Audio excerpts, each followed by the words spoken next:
Iron Body. Gruss saw a flash of panic on his face when he saw Atlas attacking him, but then he could only hope that his most accomplished Iron Body could block it a little. Bang!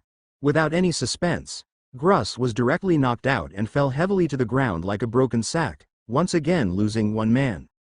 Seeing this, the remaining 4 people quickly hugged together, almost clinging to each other, not giving Atlas a chance to defeat them one by one, but they were too naive, and they knew nothing about Atlas's power. Shaved Iron Body Steel Bull, Atlas rushed towards Smoker and others like a crazy bull, and the ground he passed was like soft soil rolling crazily. Smoke White Jade, GNG and Gun Shield. Naturally, Smoker and others would not sit still and wait for death. An iron shield covered with black guns and a wall of white smoke suddenly stood on the road that Atlas must pass through. I have to say that Devil Fruit is indeed a very magical product that can have a major impact on the battle situation even when the strength gap between the two sides is not large. It's a pity. The strength gap between them and Atlas is too big. Boom! A huge roar rang in the ears. Smoker's White Jade and Hyena's gun shield were as if they were made of paper. They were defeated in an instant. Atlas, who was still emasculated, was under the horrified expressions of Smoker and others. After being knocked upside down, they flew backwards one by one, struggling feebly on the ground, but they had lost their ability to fight. Do you understand now? What you should do now is to specialize in the 6 moves that suit you, instead of swallowing them wholeheartedly. Let's see which of you can use the half-baked 6 moves completely. Fortunately, the one you are fighting against today is your Pao Z. If on the battlefield, what you lose is not just your face, but your life. Shuzo on the side was stunned when he saw that everyone was defeated so neatly, but he still walked forward quickly and poured chicken soup at Smoker and others, for fear of hitting them too hard. Then Senior Shuzo, I will go back first, don't forget your promise. Atlas saw that Smoker and others were fine, so he said hello to Shuzo and said he was leaving first. Well, don't worry, Finger Pistol Act 47. The heavy and clear sound of gunshots resounded in the sky above the school grounds. Marines who were coming and going turned a blind eye to this and were still busy with their own affairs. Since the last fight with Smoker and the others, Atlas has spent more than 2 hours sparring with Shuzo almost every day. As a result, Atlas has become more and more comfortable in using the 6 forms. Shuzo, who was opposite Atlas, had a look of helplessness on his face. I am afraid that only Shuzo, who is now sparring with Atlas every day, clearly knows how terrifying Atlas' current strength is, especially the kind of improvement. The speed simply overturned his understanding of monsters. Shuzo was obviously able to suppress Atlas a little with Haki at the beginning, but now he is having more and more difficulty fighting. It feels like Atlas's physique is growing every minute. In fact, Atlas was also very surprised. I don't know if he was beaten too much after coming to the headquarters. He felt that the digestion speed of the cow talisman was much faster. Atlas had a hunch that it would not be long before he could completely digest the cow charm. The spell has been cast, and his body is growing at an extremely terrifying speed. From the most intuitive point of view, Atlas' current height of 2.8 meters actually reaches an astonishing weight of 300 kilograms. If he could return to life now, he would find that the number and density of bones and muscles in his body are far higher than ordinary people. Boom! Another collision. Atlas stood unscathed, not even moving his feet, and Shuzo's fist was clearly covered in armed color. By the way, you kid, why haven't you awakened your weapon color yet? Shuzo said helplessly. Huh? You and Mr. Zephyr didn't teach me either. Atlas spread his hands, also feeling a little headache. Although he had some knowledge about Conqueror's Haki, he only had a rough look at the anime in his previous life, and no one told him about it when he came to the recruit camp. Ah, really? Maybe. I forgot. A trace of embarrassment appeared on Shuzo's big black face unconsciously. Fortunately, at this time, an assistant not far away came over and relieved Shuzo's embarrassment. Report to Shuzo Instructor. Guion Rear Admiral went to Zephyr Chief Instructor's office. Shuzo nodded and said to Atlas, Okay, I will explain Haki to you next time when I have time. I will introduce you to a swordsman first. Atlas had clearly heard what his assistant said and knew that Guion had come to the recruiting camp. Atlas didn't know much about this admiral candidate named Momoshagi in the future. He only knew that she should also be a great swordsman in the future. Even if she was slightly worse than Admiral, she was still very powerful. According to this time, Guillaume should be promoted to Vice Admiral soon. After all, in terms of strength, she has undoubtedly reached the Vice Admiral level, but she has not yet reached the level of Elite Vice Admiral, but her attainments in swordsmanship are better than it. There is no doubt that Russ is strong. In Zephyr's office, Guillaume is sitting on a chair with his legs crossed in a cross-legged posture, revealing the spider tattoo on his long white legs. The famous sword Kimpira is placed casually next to him, and his delicate face is full of smiles and roundness. Her red lips opened and closed as she chatted and laughed with Zephyr. "Long time no see, Mr. Zephyr. I see you are in a good mood recently. Is there any great talent coming to the recruiting camp?" Zephyr also smiled and said, "It's true, that Atlas guy is an even bigger monster than Kuzan and the others." "Oh, then I want to see what kind of monster can make Teacher Zephyr value so much." Guillaume's eyes lit up, and her interest in Atlas, who she had not yet met, suddenly increased. She knew that Zephyr was not the kind of person who makes random decisions. "Just in time, speaking of Atlas, I would like to ask you for a favor," Zephyr said slyly. "This child Atlas is not only a genius in physical skills, but also talented in swordsmanship, so I ask you to take the time to teach this child swordsmanship." Seeing that Guillaume had no objection, Zephyr continued, "No problem, I happen to be very interested in that boy, and if there is an additional senior combatant in this department, it will alleviate a lot of pressure.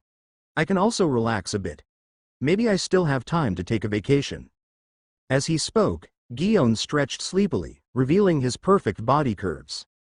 Dong dong dong. Dong dong dong. "Come in." Shuzo and Atlas walked into Zephyr's office one after another. "Teacher Zephyr," Shuzo said hello to Zephyr first, and then said to Guillaume, who stood up, "Long time no see, Guillaume Rear Admiral, you are still so beautiful, ha ha ha." "Thank you for the compliment, Mr. Shuzo." Guillaume replied politely. In fact, she and Shuzo didn't have much interaction. They just came from Zephyr's sect together, so they were just acquaintances. "Oh, by the way, I will introduce you to a swordsman genius. Please help teach him," Shuzo said, pulling out Atlas behind him to introduce him to Guillaume. Guillaume was a little stunned for a moment, then looked at each other in understanding with Zephyr, covered his mouth and said with a smile, "You must be talking about the monster genius that Mr. Zephyr calls Atlas." "I just talked about Atlas with Guillaume, but I didn't expect you," Zephyr said helplessly but proudly. Guillaume was obviously also very curious and started to look at Atlas up and down. The man in front of her looks to be about 18 years old. He is basically the same height as her. He is full of muscles but does not look bloated at all. Instead, he has a sense of strength and beauty. Some of his damaged clothes indicate that he has just experienced a battle.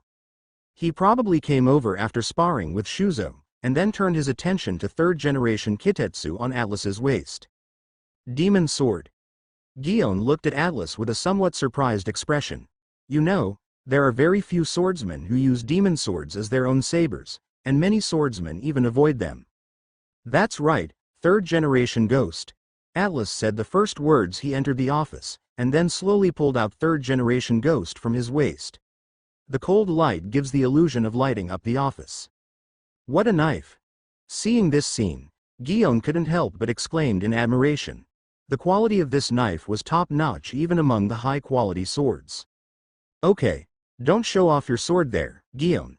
You happen to have nothing to do these days, so you can come over to the recruiting camp and teach them sword skills," Zephyr said seriously. In fact, there are swordsmanship instructors in the recruitment camp, but they can only teach some relatively simple things, and Atlas has become a swordsman. The swordsmanship instructor himself has not reached the level of cutting iron, so now Atlas's swordsmanship there has been little progress. "Don't worry, Teacher Zephyr. I happen to have to stay in the headquarters for a while after this mission, so I will come over and bother you, Teacher Zephyr." Guillaume has no objection. They are originally from the recruitment camp, and the people who come out of the recruitment camp are Marine's future and fresh blood. It is also one of their responsibilities to help the recruits grow. After all, this is how Marine is making its way in the world step by step, passed down. The next day, at the recruit training camp, The recruits who had just completed their physical training quickly formed a neat square formation. The original swordsmanship instructors were standing aside obediently, but Atlas didn't know them very well because he had never taken swordsmanship classes since he came to the recruiting camp. Standing in front of the school field was the Guion Rear Admiral.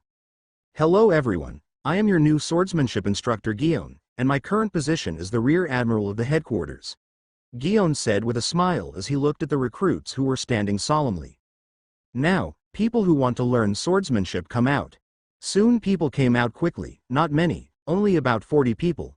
Although some people were a little moved when they saw the beautiful instructor, they did not dare to joke about their future. You must know that the choice of weapons has a decisive impact on future development. Critical. Very good. Then those who have a foundation in swordsmanship stand on my left side, and those who have no foundation on my sword stand on my right side. Guion nodded with satisfaction. With her knowledge, and color, she could clearly tell who was. She was satisfied that she had not seen such a person yet. "The time I am here to teach you swordsmanship is limited. In order to maximize your benefits, those who have no basic skills will first learn from your original swordsmanship instructor." Guion's arrangement is very reasonable. After all, it is impossible with her swordsmanship level. Go to the recruitment camp and teach them the basics, otherwise it's just killing a chicken with a sledgehammer. Very good, now those who have the basic knowledge come with me. Atlas and others silently followed Guion to a corner of the school grounds. This is the area dedicated to practicing swordsmanship. Now I want to test your swordsmanship. You find your own opponents to spar with each other. I will watch from the sidelines. Guion paused and continued. You have to use a real sword. Wow. The recruits were obviously a little surprised, because they usually use bamboo knives for sparring, and safety is not adequately guaranteed when sparring with real knives. What? Do you have any objections? When Guion heard the recruits' uproar, he immediately stopped smiling and asked with squinted eyes. You must know that she is not a flower vase. Her position as Rear Admiral is obtained by actual military merits, and behind these military achievements are the corpses of pirates that can be piled up in mountains. Yes. The recruits responded quickly when they saw something was wrong with Guion's face. Bang! Clang! Clang! Soon, after bursts of sounds of gold and iron, the battle among the recruits ended in a hurry, and Atlas stood alone. It wasn't that he didn't want to join the battle, but that there was no one at all. Come and be his opponent. I just took a look. First of all, you need to practice your basic swordsmanship again. Secondly, your swords have no murderous intent or bloodiness. My swordsmanship was honed on the battlefield. It is a killing sword. Guion he looked at the people who had stopped and commented. Now, Atlas comes out. Fight me and let me see your swordsmanship. Yes. Atlas quickly stepped out. The famous sword Kimpira, the great sword of Timritsu with 21 skills. I didn't find out what level Guion's sword is, but the sword used by the candidate admiral should not be that bad. Guion gently stroked the blade of the sword. Introduced to Atlas. The one who responded to Guion was third-generation Kitetsu, which Atlas slowly pulled out. Yideoliu Shingla. A slash was directed straight towards Guion. This star-falling move was made to simulate the force of a falling meteor. It can be said to be a move that combines strength and explosive power. Well done. Guion's eyes suddenly lit up, and armament hockey instantly wrapped around Kimpira from his wrist. One sword-style steel-cutting flash. See Circle Calendar December 1503, Marineford. Since the last time Guion came to the recruiting camp as a swordsmanship instructor, Atlas's sparring partner has also changed from Shuzo to Guion. After such a long period of training, Atlas also completely digested the ox talisman and seamlessly connected it with a rabbit talisman. As he expected, the rabbit talisman was mainly to strengthen his lower limbs. It can be said that now the power of Truss is no less than that of the Naval Headquarters Vice Admiral, and his power is still increasing at a terrifying speed. In the pirate world, strong men like Garp and Zephyr generally have relatively strong upper bodies. It does not mean that their lower limbs are weak, but that their organs are very powerful, and now Atlas also has that's the tendency, but the rabbit charm balances his physical strength well. As for the level of swordsmanship, according to Guion, Atlas's swordsmanship style tends to focus on large openings and closings, with insufficient microcontrol, and is suitable for overwhelming people with force. At this stage, Atlas is mainly doing polishing his body, and has no idea of eating devil fruit for the time being. He doesn't want to create a weakness for himself, unless he encounters a very powerful devil fruit. And Atlas had a hunch that he was just one step away from armament Haki awakening. The beach behind the recruit camp. Zephyr's body is straight and facing the sea. This former Marine Admiral is still shining for a just cause even after retirement. So much so that his temperament changed drastically after he was betrayed by the justice he believed in, and he fell into extreme thoughts. It has to be said that the decisions of the world government are very wise. It can only be said that the thinking of politicians is different from that of normal people. Same. Even if Atlas doesn't agree with his concept of justice, he still has to admire his character. He will not let Zephyr fall into this situation in his later years. Teacher Zephyr, I heard that you were looking for me. Atlas, who was training, was summoned here by Shuzo, and he is still confused. Ah, I plan to explain to you some training about Haki today. Originally, this was supposed to be the content of the third year, but your body has already met the conditions for awakening Haki. Zephyr heard Atlas' arrival. He turned around and said, "Oh, then it's up to you, Teacher Zephyr," Atlas said with a serious look, understanding. Now Haki is the last shortcoming in his strength. To put it simply, even if his current physical strength and power level have reached the level of the Vice Admiral, he is still no match for the Vice Admiral. Moreover, if he encounters Logia, he can only be beaten passively. Even if he wants to win, he can only rely on physical strength to grind the enemy to death. Haki is a power hidden in everyone's body. It is divided into three types: Haki, Armed, and Overlord. Zephyr paused and continued, "You have awakened to Haki. I believe I don't need to elaborate too much. As for armament Haki, its function is to improve personal defense. It is equivalent to wearing a layer of invisible armor on the body. It can also evolve into attack power. It can also help you contact the entity of Logia demon fruit power. The armor color can be obtained through practice. Keep increasing the quality and quantity of Haki. Armed S*X is also called emission in Waziguo, just like seeing and hearing S*X is called Heart Net in Sky Island. To be specific, there are 3 levels in the training of armed colors. These levels are actually just the skills of using armed colors. The most important thing is the quality and quantity of your armed colors. The first level is hardening and entangling. It can only be hardened initially, and then through practice, the weapon can be entangled. The second level is to expose the weapon color. What is different from the first level is that the weapon at this stage, the color does not need to be in direct contact with the object being attacked. The principle of the third level of armed color is to make the armed color flow, so as to achieve the effect of internal destruction. I know a little bit about this Atlas. Zon Momomaru's Asakura alone is the second stage of armed color. No wonder he has always claimed that he is the most defensive man in the world. Although it is a bit exaggerated, it also covers it up. It can't be said that he is powerful in armed colors.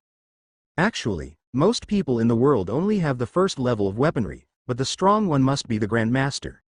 Zephyr looked at Atlas, who was meditating, and added, "Don't worry, Teacher Zephyr, I know the importance of armed color."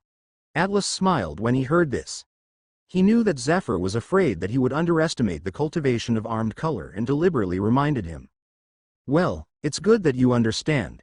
Zephyr was somewhat relieved and continued, "Conqueror's Haki is the most unreasonable type of Conqueror's Haki, because not everyone has Conquerors, and the qualification requirements are very strict. There are only 1 million people. There is only one awakened one among them, Conqueror's Haki. Among the Marines, only Sengoku is the only one, but among the pirates, the owner of Conquerors is like a crucian carp crossing the river." Zephyr said with a look of anger on his face, obviously very helpless about this situation. Furthermore, Conquerors can also be entangled like the weapon color, but this is a skill that only top experts can understand. Ordinary pirates like that are just indulging in the glory of Conquerors. Atlas nodded in agreement. In the original work, Kaido only used Conqueror's entanglement to give King Luffy a king addiction. As for others, it is estimated that no one else has touched this field. Actually, in my opinion, the so-called Conqueror's Haki is just the spirit, body, and will, which respectively correspond to the color of knowledge, color of weapons, and conquerors. The sight color uses the seventh sense besides your six senses, which is spiritual perception, and consumes your spirit. The arming color is closely related to your body, and it can only be awakened with enough physical strength. The same is true for armament hockeys. The total amount is also related to your physique. Conquerors is a manifestation of will, which can have a shocking effect on the enemy. Zephyr continued to throw out his dry information to Atlas, and Atlas also listened with interest. This was the experience and insights of a ceiling-level strongman. No one elsewhere was so open to him. Broken to pieces, Atlas naturally treasured it very much, and wished he could write it down word for word. If you don't have Conqueror's qualifications, you might as well ask that old guy Garp for advice. Zephyr looked at Atlas, who looked serious, and nodded with satisfaction. Huh? Doesn't Vice Admiral Garp not have Conquerors? Atlas was a little confused. He had never heard of Garp having Conqueror's hockey in his previous life. Haha, you should have felt Garp's so-called iron fist of love, Zephyr teased. Naturally, he had read the information about Atlas when he entered the camp, and he also knew that he was on Garp's ship. Come to the headquarters. Garp's iron fist of love is actually a kind of entanglement of will. According to Garp, it is a fist filled with love, so even if he doesn't have Conquerors, he can still use it with similar effects. Explain clearly to Atlas. In fact, every top fighter in the sea is not only the best in the world in terms of physical fitness and hockey, but also has his own unique special skills.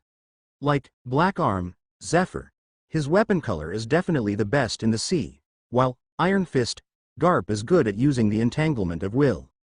As for how to guide the armed color, during this period, you can add a training item every day and let Shuzo hit you with the armed color. This is the most intuitive way for you to feel the armed color. Zephyr said in the calmest tone in the most horrific way. In fact, Zephyr also came up with the most suitable method based on Atlas's physical condition. That is, Atlas's monster-like recovery ability can withstand it. If it were Smoker and the others, they might be destroyed directly. Today is the annual assessment time for the recruit camp, and all the recruits have been called together. It can be said that this is the most uneasy time for recruits, because everyone is told that they only have one chance to repeat a grade before entering the camp, so for those who want to hang around and are not very talented, this is a daunting challenge. This year-end assessment is mainly based on the list of pairs provided by the instructor. After all, the instructor who is still a subordinate during the training knows their strength best, so the allocated opponents are relatively reasonable. Several temporary arenas were built on the recruitment camp's campus. Although they were temporary structures, they were still not strong enough to be destroyed by the Marines in the recruitment camp. Don't underestimate the productivity of the pirate world, not to mention that this place is still naval headquarters where Superman walks everywhere, Marineford. In front of the arena are rows of stands, arranged in a trapezoidal shape from high to low. Sitting on the top is Admiral of Headquarters Sengoku, who is also the only current Marine Admiral. At this time, Calm no longer manages Marine very much. It can be said that the internal transfer of power within Marine has been completed, and Marine's investiture ceremony will begin only when the appointment of world government arrives. Next to Sengoku is Kizaru Vice Admiral, who has a wretched look and wears brown sunglasses. As for the other two monsters, Vice Admiral is temporarily absent from the headquarters due to mission reasons. Even Aokiji Kuzan, whom Atlas met before entering the camp, is not there. Come. Of course, Gion Rear Admiral, who temporarily stayed in the recruiting camp as a swordsman instructor and Atlas's sparring partner, also came to the school grounds to watch this noisy end-of-year assessment. As for the other three generals and officers, Atlas was not very familiar with them, so he couldn't even name them. Others in the recruit camp were a little excited. After all, it was rare to see so many Marine generals at once, especially Sengoku, who was the most powerful Marine. Even the recruits from the headquarters had never seen them so close. Saw Sengoku. Wow. That's Sengoku Admiral. It's the first time I've seen a real person. It's really majestic. Why haven't I seen Vice Admiral Garp? Hiss. Kizaru Vice Admiral is here too. But why do I feel that Kizaru Vice Admiral is getting more and more handsome the more I look at him? I don't know which cutie said the last sentence. Atlas can only say that he has a unique vision. Soon, Zephyr and Shuzo appeared in front of the recruits. After nodding slightly with Sengoku, he looked at the recruits who were whispering. Everyone is here. Silence. Arrange your team now. As soon as they heard Zephyr's order, the recruits quickly stood up in line like a conditioned reflex, and their movements were uniform and without any confusion. This made Zephyr nod with satisfaction and continued. This year-end assessment is a test of your practice results over the past year. I don't want you to become marine bugs who just want to hang around. You are the future of marine. It is the hope of the people of the world. Therefore, please go all out for every assessment and do not let down your sweat and efforts. Every word of Zephyr comes from the heart. This old man who has devoted his life to marine has placed ardent hopes on every student, hoping that they can shine in a just cause. Shuzo, you will be in charge of the rest. Zephyr told Shuzo behind him and sat down next to Sengoku. What a group of energetic kids. I feel several years younger when I see them. Sengoku couldn't help but sigh as he looked at the young faces in the audience. Yes, they are all Marine's future. By the way, why isn't that guy Garp here? Zephyr also smiled when he heard this, and then asked. That B*********** D Garp went to New World, and before leaving, he took my senbei with him. Not to mention Garp, I still want it, but when I mention Garp Sengoku, my head jumps and my head feels big. Ha ha ha, it is indeed what that guy Garp can do, but now let's look at the performance of the recruits. Zephyr was also helpless about Sengoku and Garp falling in love and killing each other. It seemed that Garp was as inconsistent as ever, which made Sengoku very upset. Trouble. Hey, what teacher Zephyr wants us to see is your favorite student Kano's Atlas. Just as Sengoku and Zephyr were chatting and laughing, a very unscrupulous voice suddenly came from next to them. It was Kizaru Perusalino with a pouty look on his face. Of course, Atlas doesn't rely too much on fruit abilities like you, Perusalino. Zephyr said with a somewhat unkind tone. What he has always criticized about Perusalino is his lack of physical skills. In his opinion, Perusalino's talent should have been better than Sakazuki's, but his attitude of following the crowd made him feel that this was a waste of talent. So Zephyr has always been at odds with Kizaru. Hey, Teacher Zephyr, don't say that. You can become a top powerhouse even if the power of the fruit is different. Don't be too harsh. Kizaru still pouted and said in a tone that didn't deserve a beating. Okay. Stop arguing and let's watch the competition. Sengoku saw that the two of them were starting to argue again, so he quickly stopped him. After finally giving himself a day off, he didn't want to be caught in the middle. On the school field, Shuzo had already started arranging groups for each arena with the list in his hand. Arena number 1. Smoker vs. Hina, Area 2, Groose vs. Herbert. There are 10 arenas in the entire school field, which is enough for the entire school field to have 10 arenas, which is enough for the assessment to be completed in one day. On the first stage of the school field, Smoker and Hina were already fighting together. Smoker and Hina are both fruit ability users, and their personal fighting style preferences are also the use of abilities. However, Hina has not mastered armament hockey yet. It can be said that Smoker is invincible. It must be said that Logia can force a 50-50 against anyone. Smoke White Fist. GNG and Gun Shield. Smoker and Hina are both very familiar with each other and know each other's fighting habits and methods very well, but in terms of basic physical fitness, Smoker is definitely slightly better. Chaoyushan. Countless black iron branches tried to surround Smoker. But Smoker avoided this move by directly transforming into elements. In fact, if the black threshold can tightly wrap Smoker, then his elemental transformation may not come out. Shave. Both of them have a tacit understanding of how to use Shave in close combat, but Smoker is obviously stronger than Hina in terms of physical strength, so he is slightly better in speed. Smoke White Fist Finger Pistol. However, before the two could meet, Smoker's fist flew out, and a finger pistol was about to hit Hina hard. Gionji Iron Body. The thick black sill quickly covered Hina's beautiful figure, and Smoker's finger pistol flew in vain. Since Atlas taught them a lesson last time, Smoker chose to practice finger pistol, shaving and iron body first, while Hina mainly practiced iron body, shaving and paper arts. At this stage, Tempest Kick and Moonwalk are still difficult for them, because there is a certain advanced relationship between these two styles and shaving, and the requirements for foot strength are very high. Boom. Boom. Boom. There were several more collisions, but without exception, Hina's attacks were dodged by Smoker's elemental form. Hey, what a scary little brother, Logia. As soon as he heard this tone, he knew it was Kizaru. He was really an old Onmyoji. The lower limit of Logia Devil Fruit is still very high. Sengoku on the side also nodded and commented. In fact, the outcome of this battle has long been decided. Although Smoker's Logia was once considered a shame in Logia, the level of unreasonableness cannot be underestimated. As expected, the final winner of the battle was Smoker. However, Smoker's image was not much better. The clothes on his body were basically in the shape of strips of cloth, and there were bloodstains all over his body, which made him look a bit miserable. As time progresses, the assessment is coming to an end, but there is no arrangement for Atlas's opponent yet, and it is not known what Zephyr's thoughts are. Atlas, in the middle of the school field. Atlas was stunned for a moment and then understood.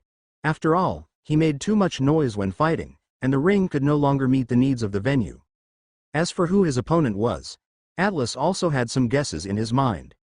Atlas slowly walked to the center of the school field with everyone watching. Opposite him was Shuzo, who was naked from the waist up. Obviously he didn't want to scrap another piece of clothing. Atlas looked at Shuzo quietly, his eyes full of eagerness to try.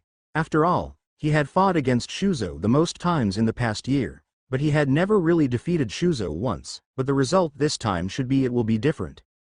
Is this kid so strong now? He actually wants Shuzo to be punished himself. Sengoku was a little surprised. Apparently he was busy with official duties and did not pay too much attention to Atlas. Another reason was that he was very relieved about Zephyr, an old comrade in arms. Don't worry, it's not certain whether Shuzo can win. Zephyr was obviously a little happy.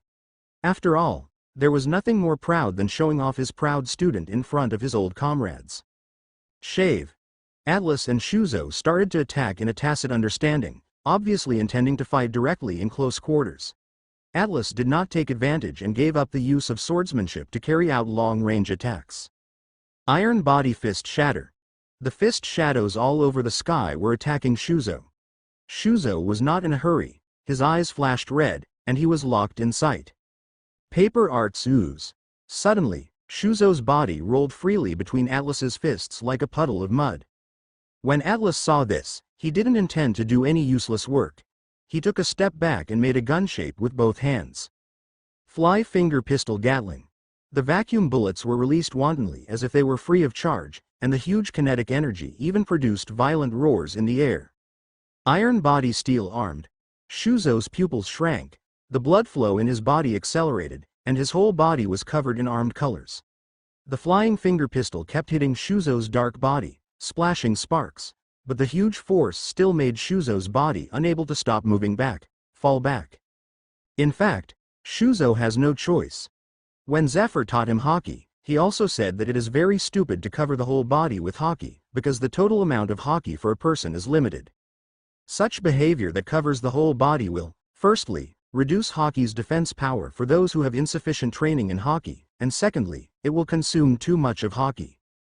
However, Atlas's flying finger pistol was too dense and fast, and its power should not be underestimated, so Shuzo had to use a lot of Haki in order to maintain the fighting status later.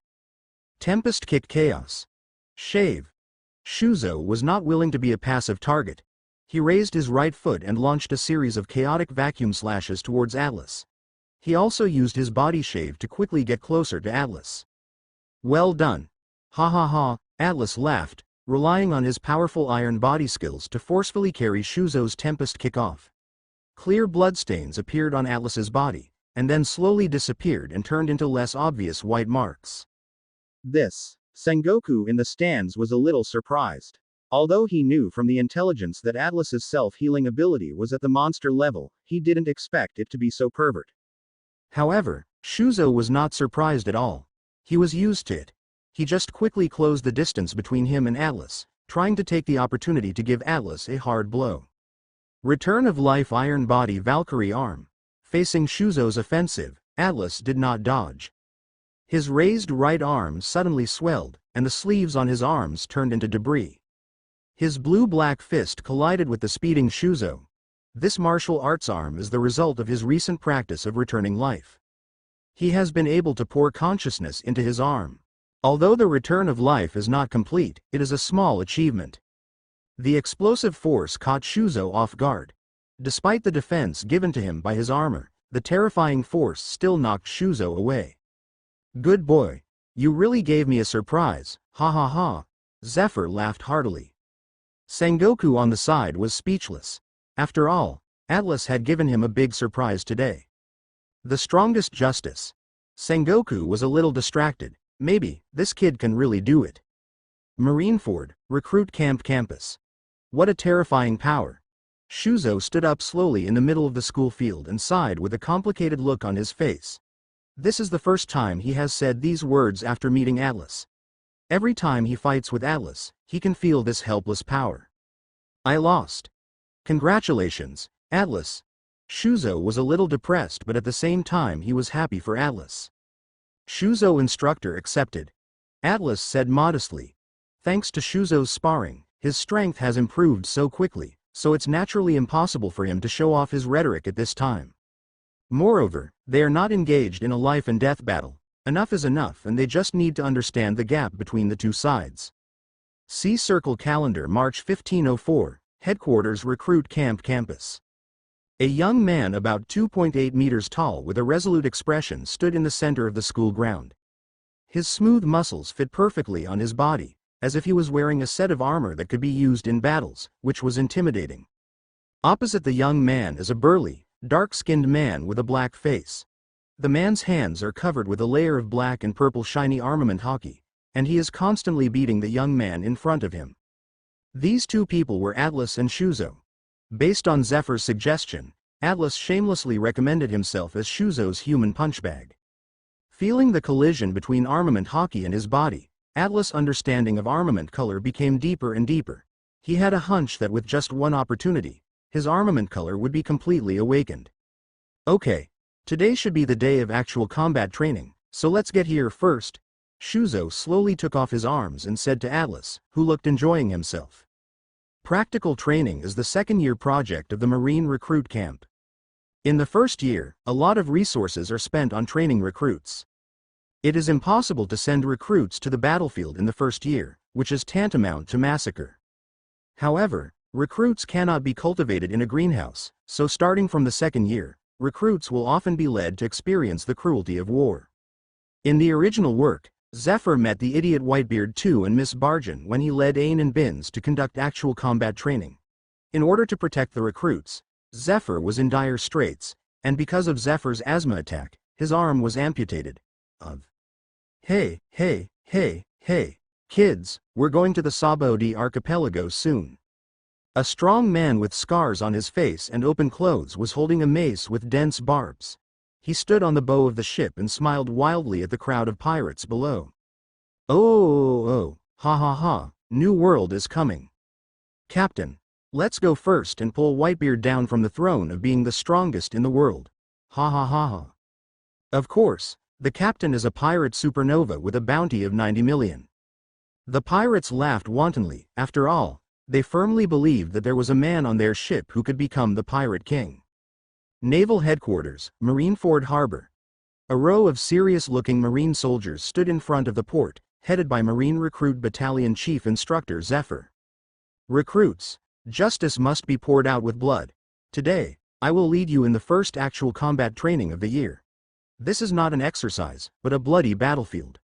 Zephyr looked around the faces of the recruits and continued. Our target this time is the Mad Dog Pirates. The captain is the pirate Supernova Diaz, who has a bounty of 90 million, and the first mate Carlos has a bounty of 5,500. 1 million. Second officer Bukhara has a bounty of 50 million belly, and the rest of the pirates have bounties ranging from one to another, and this is all the information I can provide you. Soon, a group of recruits headed in the direction of Sabaody Archipelago, led by Zephyr. Teacher Zephyr, are we going to the Sabaody Archipelago? Atlas leaned against the side of the ship and said to Zephyr with a smile. Yes, according to the intelligence, Mad Dog's group should want to dive from Sabaody's coating to the Fishmen Island to go to the New World. After all, this is the tradition of pirates, Zephyr said with a smile. Does the teacher have any other information about them? Ha ha ha. Atlas was a little curious. To be honest, This bounty pirate didn't really appeal to him, but Zephyr should have other deep meanings in choosing this pirate group as their target. Ha ha ha. You have to look for these with your own eyes. After all, you won't be able to get accurate information every time in future missions. Zephyr looked to Atlas, who was full of curiosity and couldn't help laughing. Ha ha ha, that's right. Atlas heard the words and didn't go into details anymore. After all, he was not afraid of the changes in the mere 90 million pirates. Report to Chief Instructor Zephyr. There are traces of the Mad Dog pirates ahead. A Marine on the observation deck reported loudly. Okay. Keep going. On the other side of the Mad Dog pirate's ship, Diaz, whose face was covered with scars, looked at the Marine warship approaching at great speed, and unconsciously narrowed his eyes, showing a cruel look. Kids. Marine is here. This is a gift for Lousy to enter the new world, ha ha ha ha. It just so happened that he felt that his bounty was a bit low. Maybe if he slaughtered this warship, his bounty would go up. Soon, warships and pirate ships docked not far from the Sabodi archipelago. Boys, kill all these Marines for Lousy. Diaz put the mace on his shoulder and smiled ferociously at the Marines. Although he noticed Zephyr's presence, because Zephyr had long since retired to the background, Diaz did not recognize the former Marine Admiral for a while. Recruiters, this battle is completely left to you. Super fast shave. As soon as Zephyr finished speaking, Atlas used Diaz to rush away. After all, as the strongest recruit, he accepted the Captain Diaz without hesitation. As for the deputy with a bounty of more than 50 million, it's up to Smoker and the others. Boom. Huh. Iron body. Before Diaz could react, Atlas' fist was imprinted on Diaz's body. But what puzzled Atlas was that there was no feeling of penetrating the flesh. Instead, it was like hitting a piece of steel. Although he was just a casual blow, it shouldn't have achieved nothing. You guys, Lousy is a Paramecia steel fruit user, ha ha ha. Although Diaz is surprised by Atlas's speed, I am not afraid at all with his devil fruit. Ever since he got the steel fruit, no one has broken through his defense. Iron body boxing piercing. Puff. The huge fist fell on Diaz again. Although I don't understand why people in the pirate world like to leak their information to the enemy, Atlas is not the kind of person who likes nonsense. Just come to Iron body. Boxing teaches him how to behave. Ah, steel fruit? Lousy thought it was a tofu fruit? Atlas looked at Diaz's body on the ground and said mockingly. Soon, the battle between the hunter and the prey ended. Lines of Marines came and went counting the trophies. Unfortunately, no valuable items such as devil fruit and famous knives were found. After all, the latter was fine, but the former was not. Generally, you will eat it directly when you get it. Devil fruit is something that can be quickly converted into combat power. Although the price on the black market is 100 million belly, it is often priceless. How is it? Atlas, your armed color. On the warship, Zephyr looked at Atlas, who looked calm, and asked. Atlas was not surprised either. After all, this was a matter of course. With his current physique and belief, it would only be sooner or later for him to awaken to his armed nature. Aang, I suddenly woke up. Atlas said and raised his arm, and the black and red hockey quickly wrapped around it, like a blood-stained arm armor. An armed color with such strength. Just after awakening, Zephyr was a little surprised. The quality of Atlas's armed color was not at all like that of a newly awakened one, but when he thought of Atlas's monster-like appearance, his body felt relieved. Let's go. There is an uninhabited island just ahead, go try your weapon color. Atlas was also a little moved. If he could ask Zephyr to give him guidance when he first awakened, then he would have a clearer direction for his future training. But it was impossible for them to take action directly on the warship. With their current physique, although it had not reached the exaggerated level of destroying the island in one blow, a mere warship was still not enough for them to deal with. Soon, the warship docked at the uninhabited island. The rest of the Marines did not go to the island. They just stayed on the warship and watched from a distance. After all, they did not want to be accidentally injured by the battle between these two people. Teacher Zephyr, I have to use my full strength. Be careful, Atlas grinned, his hands covered in armed color, his leg muscles tightened, and his body's fascia was stretched to the limit. Razor. Life return iron body Valkyrie arm. Ha ha ha ha ha, come on, kid, don't underestimate me. Zephyr also laughed. his smile revealing absolute confidence. After all, he is Marine's highest combat power, Black Arm, Zephyr. Boom! The black-red giant-like fist and Zephyr's petite fist shining with black-purple luster quickly collided, as if 1,000 waves of air were aroused, and ferocious cracks spread out on the ground centered on the two of them. Ha ha ha ha! So happy! Boom! Boom! Boom! There were several more powerful collisions, but Atlas only retreated a little, without any physical discomfort. Good boy, you are so powerful and armed. Come on, let me see your limit. Zephyr was also pleased to see Hunter Shin. He raised his fist and was about to hit Atlas on the body. However, something strange happened. Zephyr's fist had not yet touched Atlas, but Atlas seemed to feel a wave of energy coming towards him. Display your armed colors. Atlas' face darkened. No matter how powerful his newly awakened weaponry was, he was still in the hardening stage in terms of skills. Ha ha ha, yes, let's feel the weapon color of the second stage. Atlas said nothing, and quickly crossed his arms in front of him, covered with a large amount of armed colors. His feet firmly grasped the ground, and his waist sank slightly. Boom!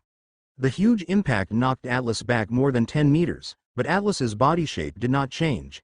It was just that a long furrow was plowed deeply into the ground. Shave! Atlas didn't stop at all. A big pit instantly appeared on the ground he stepped on, and he was close to Zephyr again in a moment. Iron Body Boxing Technique 100 Penetrations. This is a move developed by Atlas before specifically to deal with Haki users. Although it cannot be compared with the terrifying penetration of emission, it can still cause a little trouble for Zephyr. After Zephyr boxed with Atlas again, he discovered something strange. It felt as if a force penetrated his armed defense and acted directly on his fist, but this penetration was basically useless to him. It doesn't do anything, it's like being bitten by a mosquito. That's a really good move. Zephyr didn't understand how Atlas developed these weird moves, but they often had miraculous effects, just like this move, 100 penetration. If it were someone else, he would have said maybe you have to drink a pot. You must know that in a battle between strong men, even a moment of confusion may tilt the balance of victory. Teacher Zephyr, try this again. Atlas curled his lips, and the rich armed color quickly covered his whole body, as if he was wearing a black and red armor. 2 black lines extended from the corners of his eyes to his neck, revealing a strange beauty, and Atlas's body quickly compressed, directly becoming 2.5 meters tall. Teacher Zephyr, I haven't fully developed this move yet. I hope you can give me some advice. The combination of Haki and the return of life? Zephyr looked at the little man in front of him. Zephyr was 3.48 meters tall, and murmured. Brush. Atlas in this form seems to be completely unaffected by gravity. Under the terrifying speed blessed by the rabbit charm, it seems that even the light cannot catch his figure, just like a ghost in the dark night. Zephyr's heart trembled, and his body immediately tensed up. He quickly locked onto Atlas' figure, but it was too late.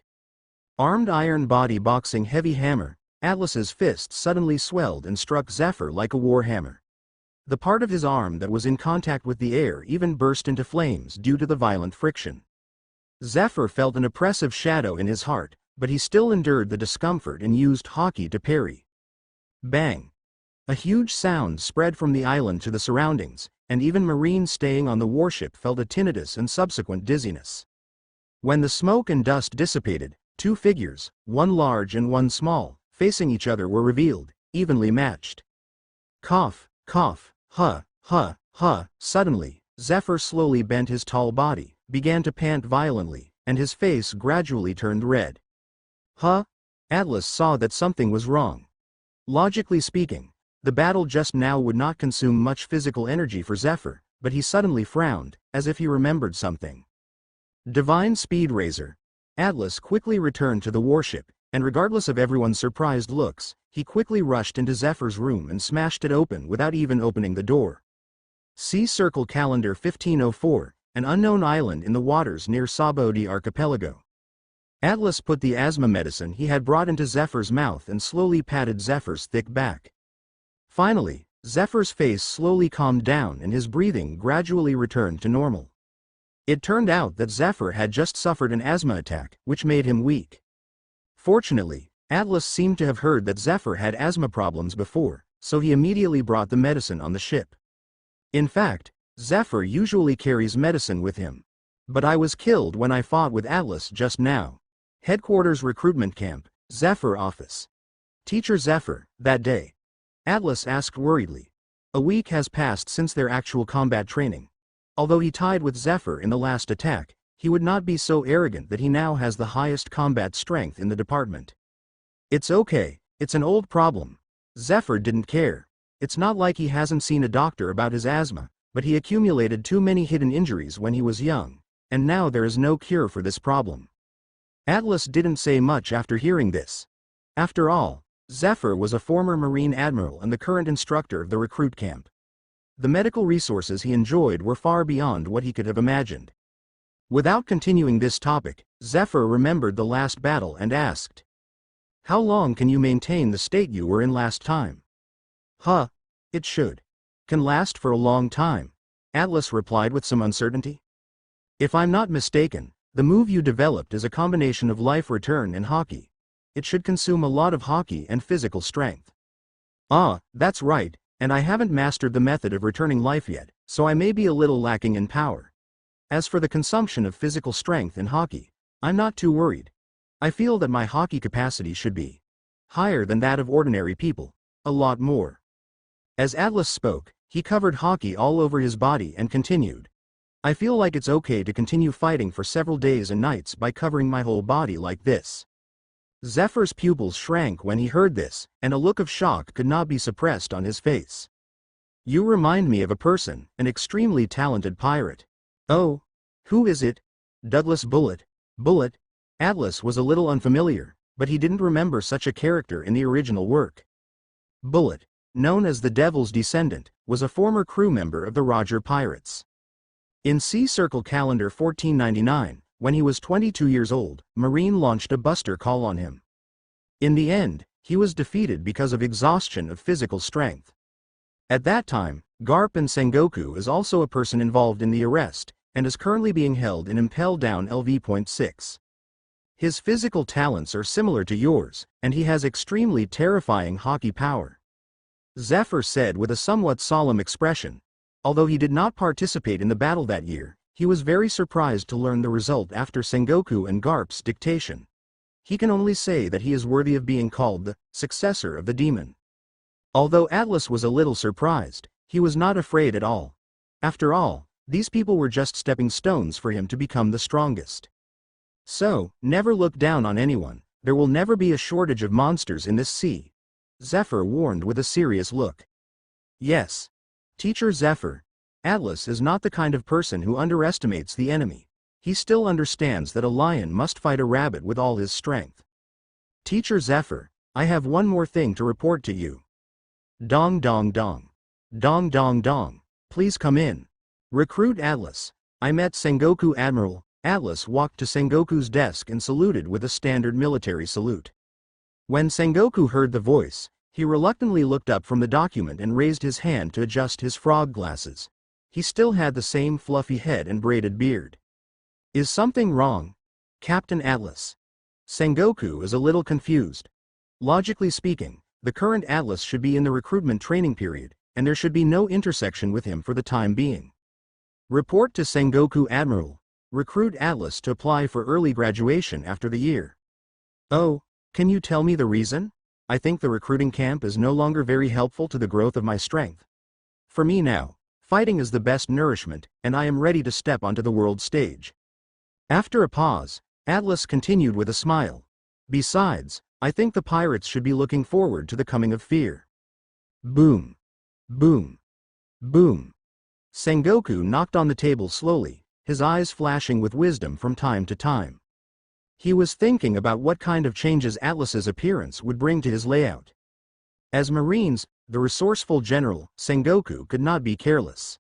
Whenever he issues an order, his every move will be closely linked to countless lives in the world. Okay, I understand. Have you and Zephyr asked for permission? After a moment, Sengoku finally came back from his thoughts and asked slowly. You know, Zephyr is the chief instructor of the recruiting camp, and you must get his approval before graduating early. Ah, I have already told Mr. Zephyr, and he supports my decision. Atlas was prepared for it, and Zephyr requested that he come here this time. Zephyr also received news about Sengoku's strategic layout in New World. Sengoku understands. It seems that Atlas is no longer willing to be lonely after 2 years in the recruiting camp. After all, men like this belong to the cruel battlefield. After listening to Atlas's words, Sengoku already had a plan in mind for where Atlas would go after graduation. Okay, please leave first. I will inform you of the content of your graduation trial then.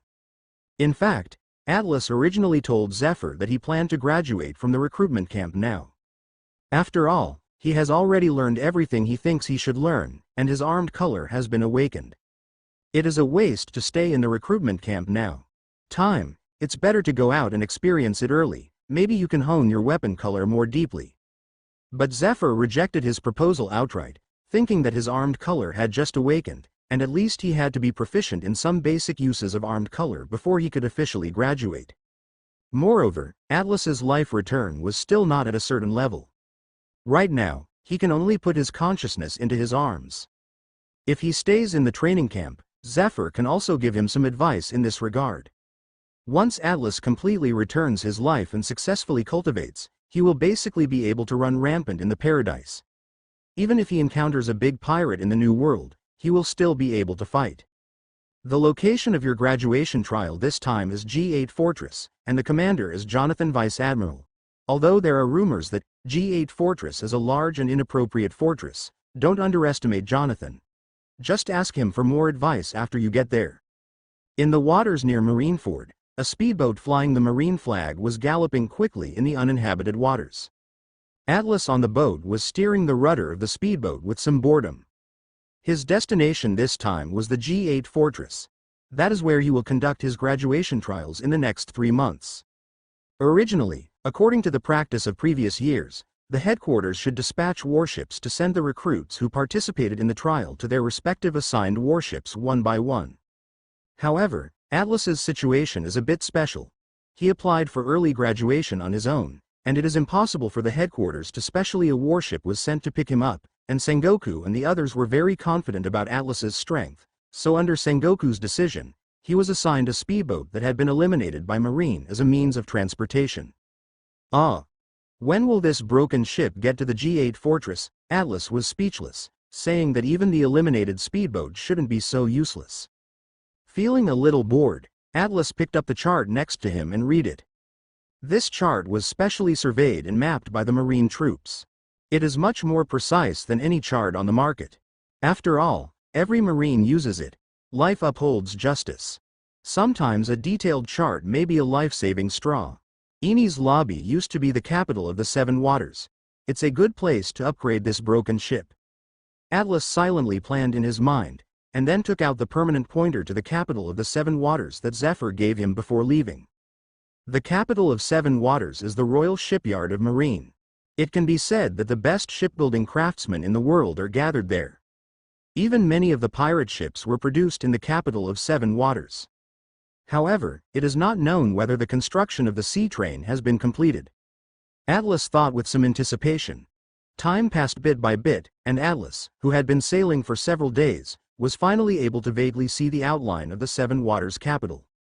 The main part of the urban architecture of the Seven Waters city is in the shape of a dome, a very Muslim-style building. The upper part is a huge fountain, and special sea currents constantly maintain its operation. The main body of the entire island is like a bunker. There are 7 huge passages above the bunker. Ships from all walks of life can sail into the Seven Waters capital from here. There are also ports next to the passages for ships to dock. Due to its special status, the capital of Seven Waters has a lot of people coming and going. It can be said that it is a mixed bag of good and bad, so even if Atlas is wearing a marine uniform, he will not look particularly out of place here. Of course, if there is any unopened sea, if the thief wants to cause trouble, Atlas doesn't mind adding to his military exploits. But Atlas did not enter through these 7 waterways. Instead, according to what Zephyr said, he bypassed the front and walked towards Hulk Island in the capital of Seven Waters. Unlike the Hulk Island in Atlas' memory, the Hulk Island at this time was filled with all kinds of materials and garbage, and looked a bit dilapidated and desolate. Maybe Frankie's family had not yet been established, so it was a little chaotic. Hulk Island was once the location of Tom's workshop, the largest shipyard in the capital of Seven Waters.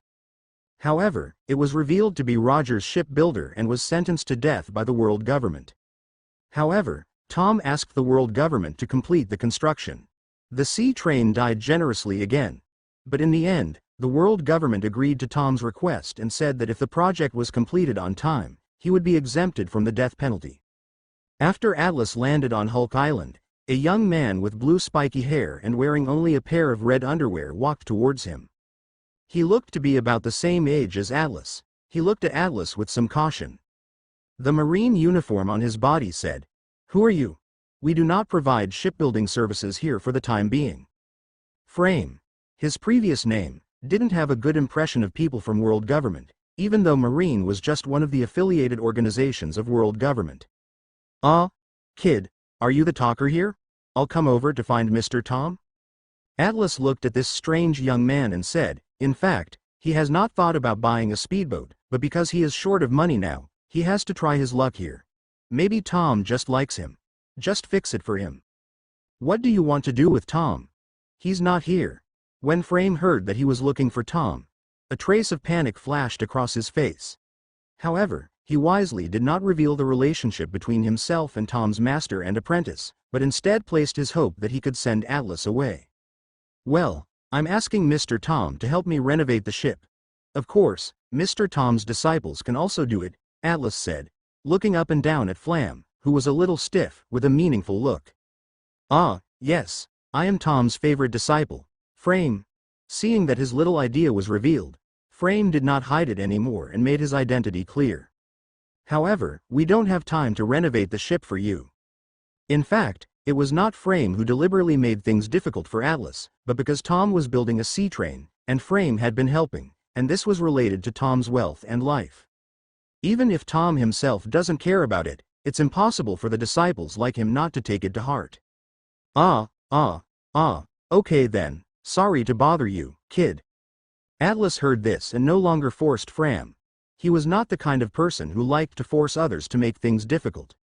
Since the other party was like this, he simply refused, so Atlas could only think of other options. Maybe there would be some kind-hearted pirates who would donate generously, Atlas thought with some self-comfort. "Wait a minute, Brother Marine, I can modify the ship for you." Just as Atlas turned around to leave, a rich male voice appeared behind Frame. Atlas narrowed his eyes and looked at the man in front of him with blue-purple hair and a little beard on his chin. He was wearing a boatman's uniform. His work clothes were a little dirty. He had obviously just come back from work, but there was something in the pocket of his black work clothes. A snow-white mouse head is revealed, which looks a bit weird.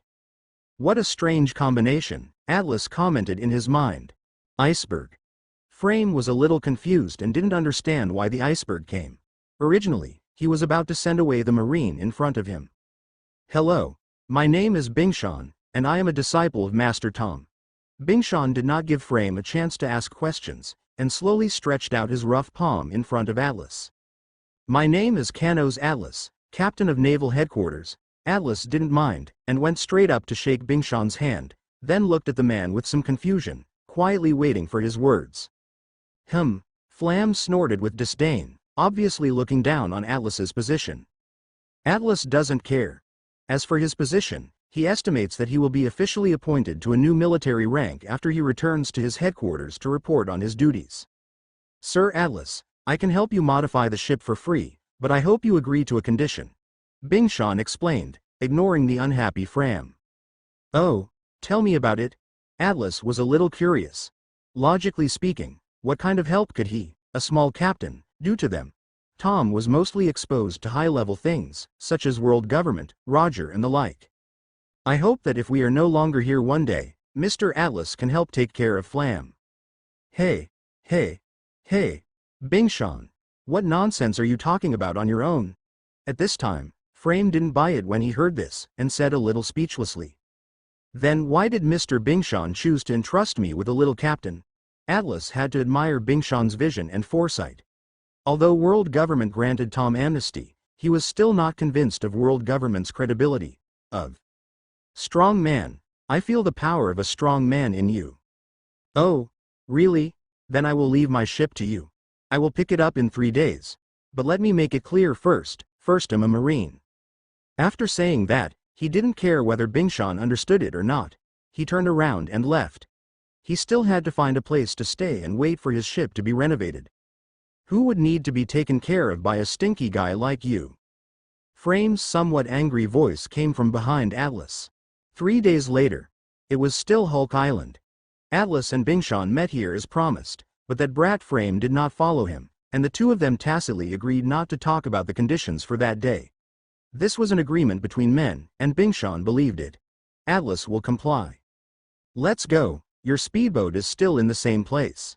The two of them didn't exchange greetings when they met, and went straight to the point where Atlas' speedboat was parked. Soon, Atlas saw the speedboat he had longed for. It could be said that it looked completely different from the one he had before. The pure white color scheme was a bit like the small yacht in Atlas's impression. The layout on the boat was nothing. Big changes, still a separate bedroom and storage room. It can only be said that the appearance is very different from the previous one, but Atlas did not observe the power system he wanted to modify for the time being, so he turned his head slightly and looked at the iceberg with confusion. Your hull is too small to add a new power system, so I used some impact shells to install on the stern, but the material of the hull is what it is, so it may not be able to withstand the impact of the impact shells for too long. Bingshan glanced at Atlas, fearing that Atlas didn't know what an impact shell was, and continued to explain. This impact shell is produced in the White Sea of Sky Island. It is rarely circulated in Qinghai, so the number is somewhat scarce. The price is also relatively expensive. It's okay. I don't need to drive for a long time anyway. Atlas waved his hand nonchalantly. Anyway, he only needed it for the journey to the G8 branch. It didn't matter if it was scrapped after arriving. Oh, by the way, what's its speed? The speed can reach 70 knots per hour. So fast, Atlas was a little surprised. You must know that 70 nautical miles is equivalent to about 129 kilometers, which means that this small speedboat can reach a speed of 129 kilometers per hour, which can be said to be very fast. It's scary. With the help of this ship, it won't be long before we can reach the G8 branch. Sure enough, sharpening a knife is as good as chopping wood, and it was not worth his days of tossing here. Hey, Iron Wall Fortress G8. Pirates, don't even try to get close to it. 188 cannons pointed at you. The peacekeeping hedgehog. G8 we are proud of. After several days of running around, Atlas finally reached the G8 branch. I have to say that the transformation of this speedboat was really good, and it took much less time than Atlas expected. But before entering G8 Fortress, I heard bursts of singing. What a branch with different styles, Atlas said with emotion. From the front, G8 Fortress is truly worthy of the title of Fortress. The entire fortress is mainly composed of a ring-shaped island. There are steel patrol towers and various military arrangements on the island. The entire closed loop only has one opening. The opening serves as the entrance and exit of the fortress, and a huge steel gate blocks the exit. It can be said that if you enter, you will definitely have no chance of escaping. As for Luffy's exit in the original work, it is purely due to the care of the protagonist's halo. In addition to the terrain, basically every corner is tightly fortified, and there are more than 100 cannons mounted on the iron walls of the fortress, exuding a deep chill, but I don't know if it is like what the song says. 188 door, it can be said that it is worthy of being the branch starting with Marine G. Hey, I am Recruit Atlas from the headquarters. Sengoku Admiral asked me to come here for the recruitment camp graduation trial. Atlas stood on the speedboat and shouted to Marine patrolling above. I'm going to ask for permission right now. The Marine patrolling the fortress heard the order from Sengoku Admiral, and immediately did not dare to neglect it. He quickly went to ask his superiors for instructions, but did not directly open the door to Atlas. Just kidding, this is a military base directly controlled by naval headquarters. How could someone just open the door with just a few words? Soon, a big man with a hairy face, wearing a marine hat and a marine justice coat appeared above the fortress. He looked a little anxious. After arriving, he rushed forward with half of his body almost leaning out of the fortress. Atlas was really afraid that he would suddenly fall. Hey, is this Captain Kano's Atlas? That's right. Please open the door and let me in. Atlas replied calmly. Boom! Squeak. As soon as he finished speaking, the huge steel gate slowly rose from the sea, leaving just an entrance for Atlas's speedboat to enter. Hello. Captain Atlas, I am Drake. I hold the position of major in this fortress. If you have any questions, you can tell me. Teacher Zephyr has personally told me. Drake looked at the young man in front of him with some emotion. He really couldn't believe that this was the monster that Zephyr said could rival Vice Admiral. When he thought about himself again, he suddenly felt that he had lived as long as a dog. Drake? Atlas was a little confused. Isn't this the name of the fallen Rear Admiral in the future? Logically speaking, he should still be suffering abuse on his undercover father's ship at this time, right? And it doesn't seem like that guy looks like that either. He probably just happens to have the same name. Ah, hello, Major Drake, please give me some advice. Atlas came back to his senses and quickly greeted the hairy-faced Major. Then I'll take you to the arranged accommodation and rest first. Drake was obviously impatient. Before even saying a few words to Atlas, he hurriedly took Atlas towards the dormitory. After about half an hour, Atlas finally arrived at the dormitory building. As for the accommodation environment, Drake arranged a single-room dormitory for Atlas. After all, Zephyr had instructed him to give Atlas some preferential treatment. Considering that Atlas had traveled for a long time before arriving at the fortress, Drake said goodbye to Atlas after giving some instructions. Atlas washed up a little, took off his clothes and fell asleep. After all, he hadn't had a good sleep these days, and even Superman's body couldn't bear it. As night falls, black becomes the main theme. The G8 fortress is still brightly lit, and soldiers coming and going are patrolling in an orderly manner. Atlas, who had just woken up, stretched out comfortably and looked at the G8 fortress in the night. He decided to go to the cafeteria to have dinner first, then walk around and get familiar with the environment. This was where he would be for the next 3 years. The place where you wants to stay. So, Atlas ran out of the dormitory building and followed various signs to find the canteen. Ah, they're all vegetables. I don't like cauliflower and carrots. What is the second rule of the 8th branch? Ah, I know, look, I ate it. Atlas, who had just walked to the door of the cafeteria, was a little stunned when he heard the conversation between a man and a woman.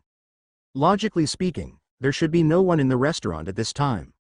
But Atlas didn't care.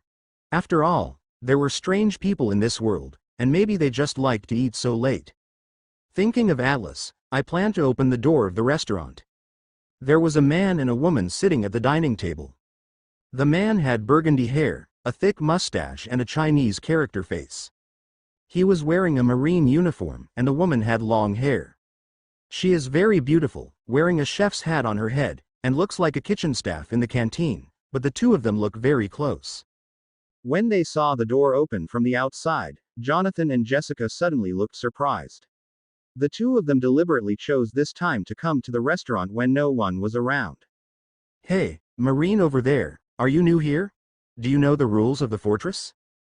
Jessica saw that Atlas came in a little strangely, so she asked a little fiercely. Jonathan, who was sitting aside, didn't know what he was thinking about. His eyes kept dripping and he looked at Atlas up and down. My name is Kanos Atlas, a recruit from this headquarters. As for the rules of the fortress, sorry, I came here on the first day and didn't know, Jonathan Vice Admiral. Atlas was a little confused. Major Drake had never told him what the rules were in G8 Fortress. As for why he recognized Jonathan at once, it wasn't that Atlas had seen him before, but the epaulets on Jonathan's Code of Justice told him.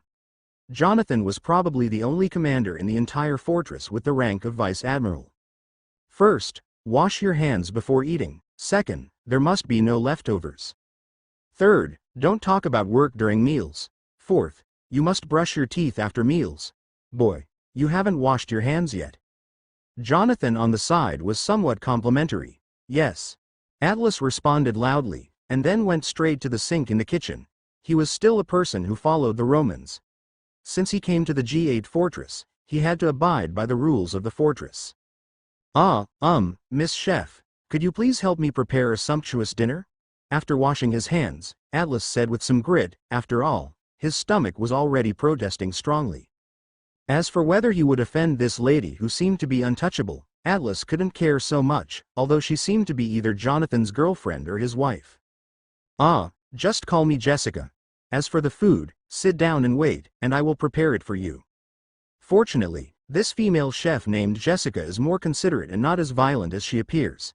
At least as a chef, she is undoubtedly very qualified, which makes Atlas he took a long breath. These are really unpleasant vegetables. Jonathan on the side couldn't help but frowned and complained when he saw Jessica leaving, but he kept moving his hands and ate all the vegetables on the plate in a few clicks. Obviously, he had no intention of the fortress that Jessica had planned. The rules are also followed diligently.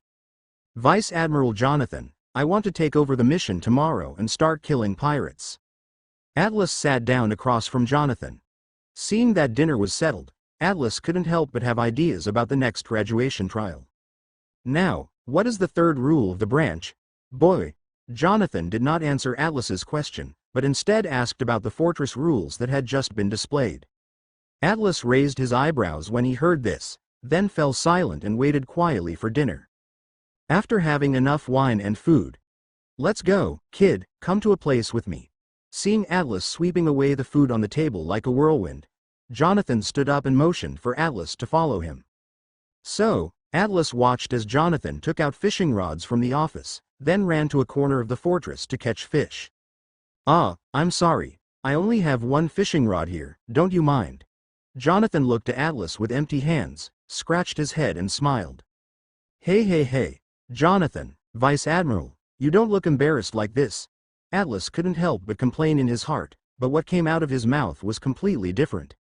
It's okay, Jonathan Vice Admiral, I don't really like fishing. Ha, that's good, but you kid.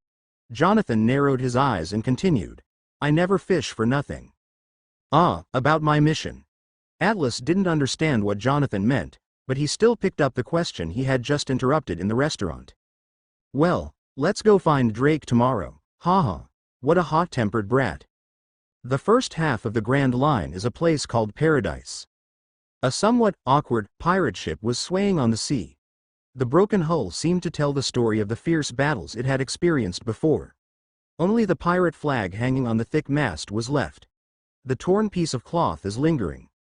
Captain Galil and the others. Their lifeguards have been burned out. A guy with a white gauze on his head and a bandage on his arm shouted in horror. As soon as the words fell, the somewhat silent atmosphere on the boat was suddenly broken, like a stone thrown into a calm lake, stirring up thousands of waves. Finally, everyone couldn't stand the despair in their hearts and cried loudly. Woo! We shouldn't go to the New World, what kind of monsters are they? Got it, stop screaming. A bald man with rough skin and slightly dark skin impatiently shouted to stop some noisy pirates. He seemed to be the captain of this pirate ship, but there was no trace of sadness on the face at the news of the death of the comrade who stayed behind. There was no sadness or joy in his face, only a trace of fear remained in the eyes that were not very big. Otherwise, just find a place to be a rich man with peace of mind. The captain was a little tired and even thought about retiring. The reason for this was not only the large number of casualties of the personnel and the destruction of the fleet, but also the fear of that man who was like a devil. Everyone on the ship was still immersed in fear and sorrow, unaware that their captain planned to take away the only treasure left on the ship and become a rich man. Of course, even knowing it is of no use. Because this is the sorrow of the weak. Dong dong dong. Dong dong dong.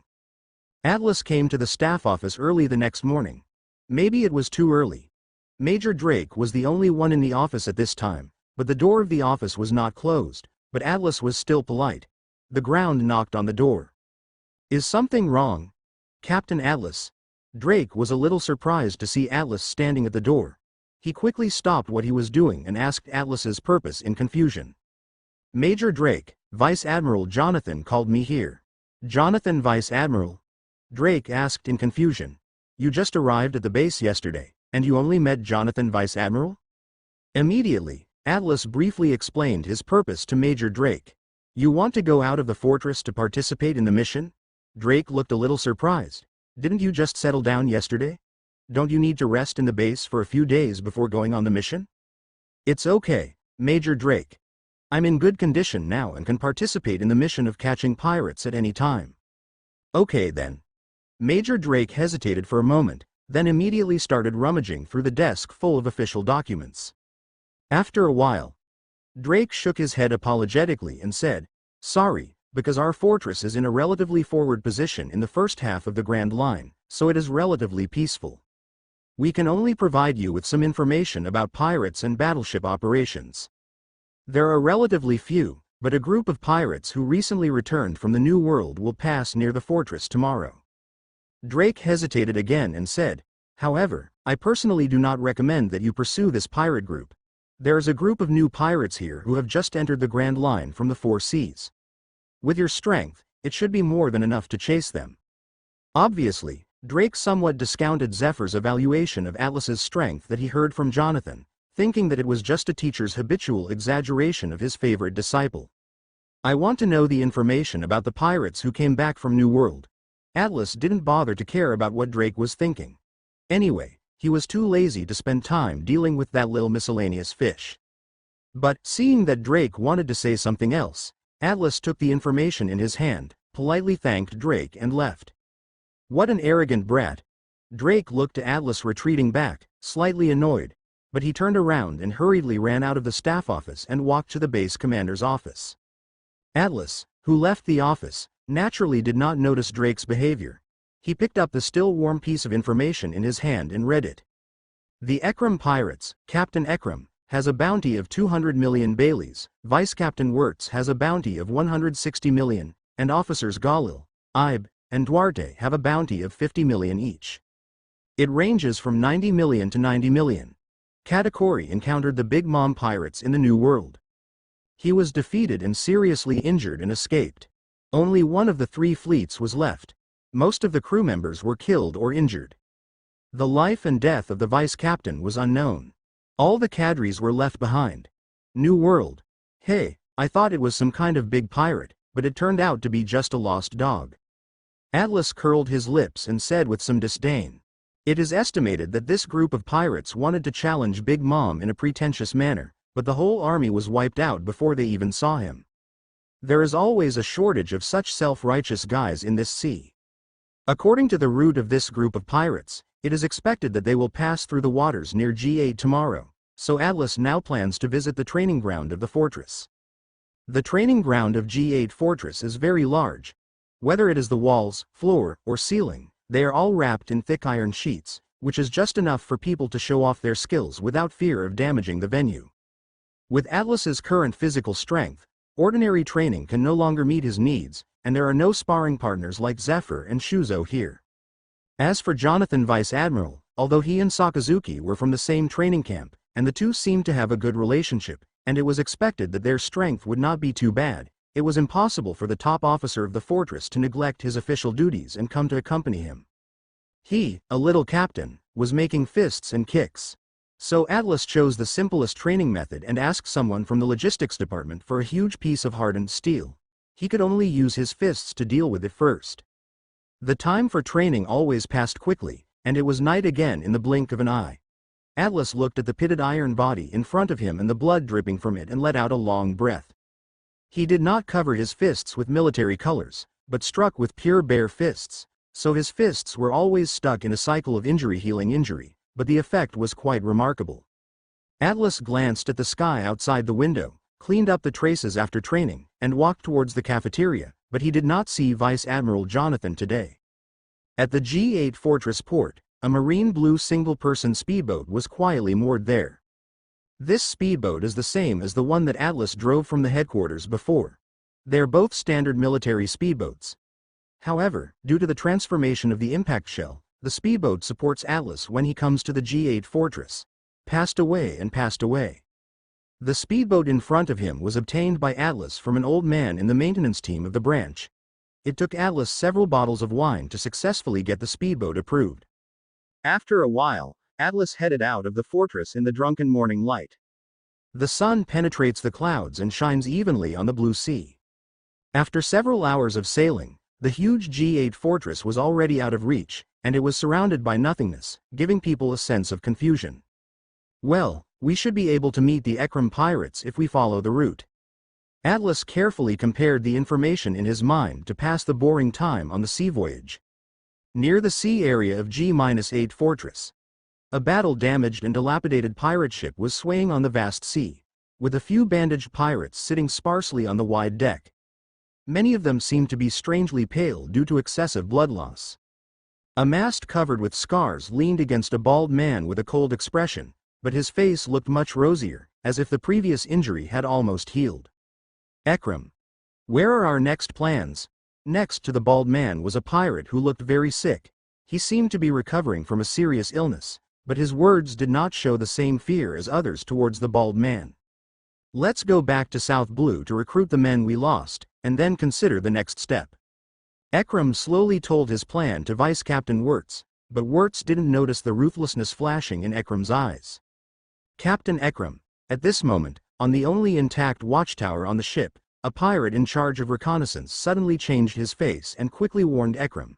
Oh no, Marine is found at the 3 o'clock direction. Ekram and Wirtz were also a little nervous. You must know that they have lost so many personnel and most of their main combat effectiveness has been lost. Although they will not completely lose their combat effectiveness, their ability to fight against the enemy will definitely be greatly reduced. Now they meet Marine.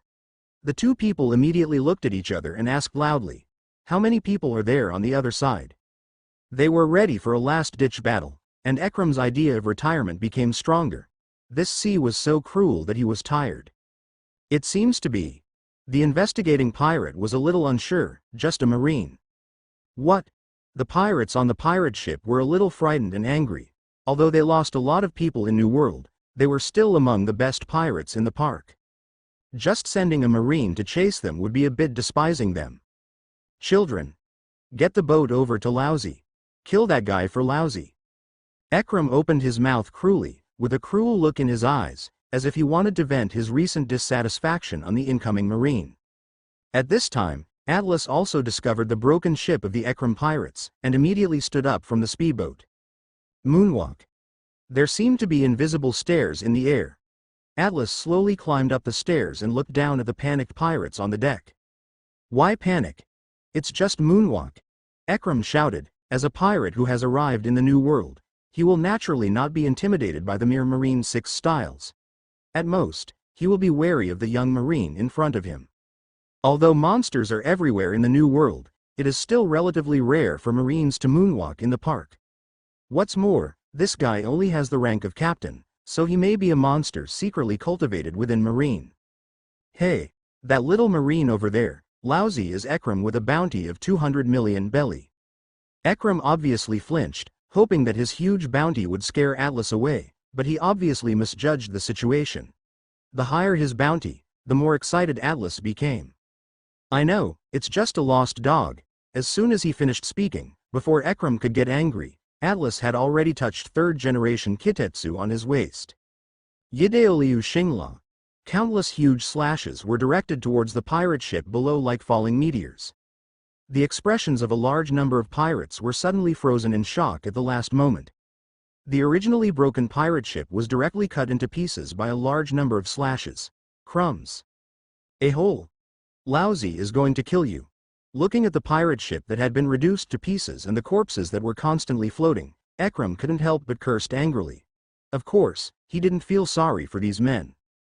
They can be recruited at any time when they are gone, but their only remaining treasure completely sank to the bottom of the sea under Atlas's slash, and his dream of becoming a rich man was also shattered. Ekram. Calm down. Wirtz, who survived on the side, tried to hold back the furious Ekram. Now there were only 2 of them left in the huge pirate group, and now they didn't even have a place to stand, and most of their bodies were soaked in water.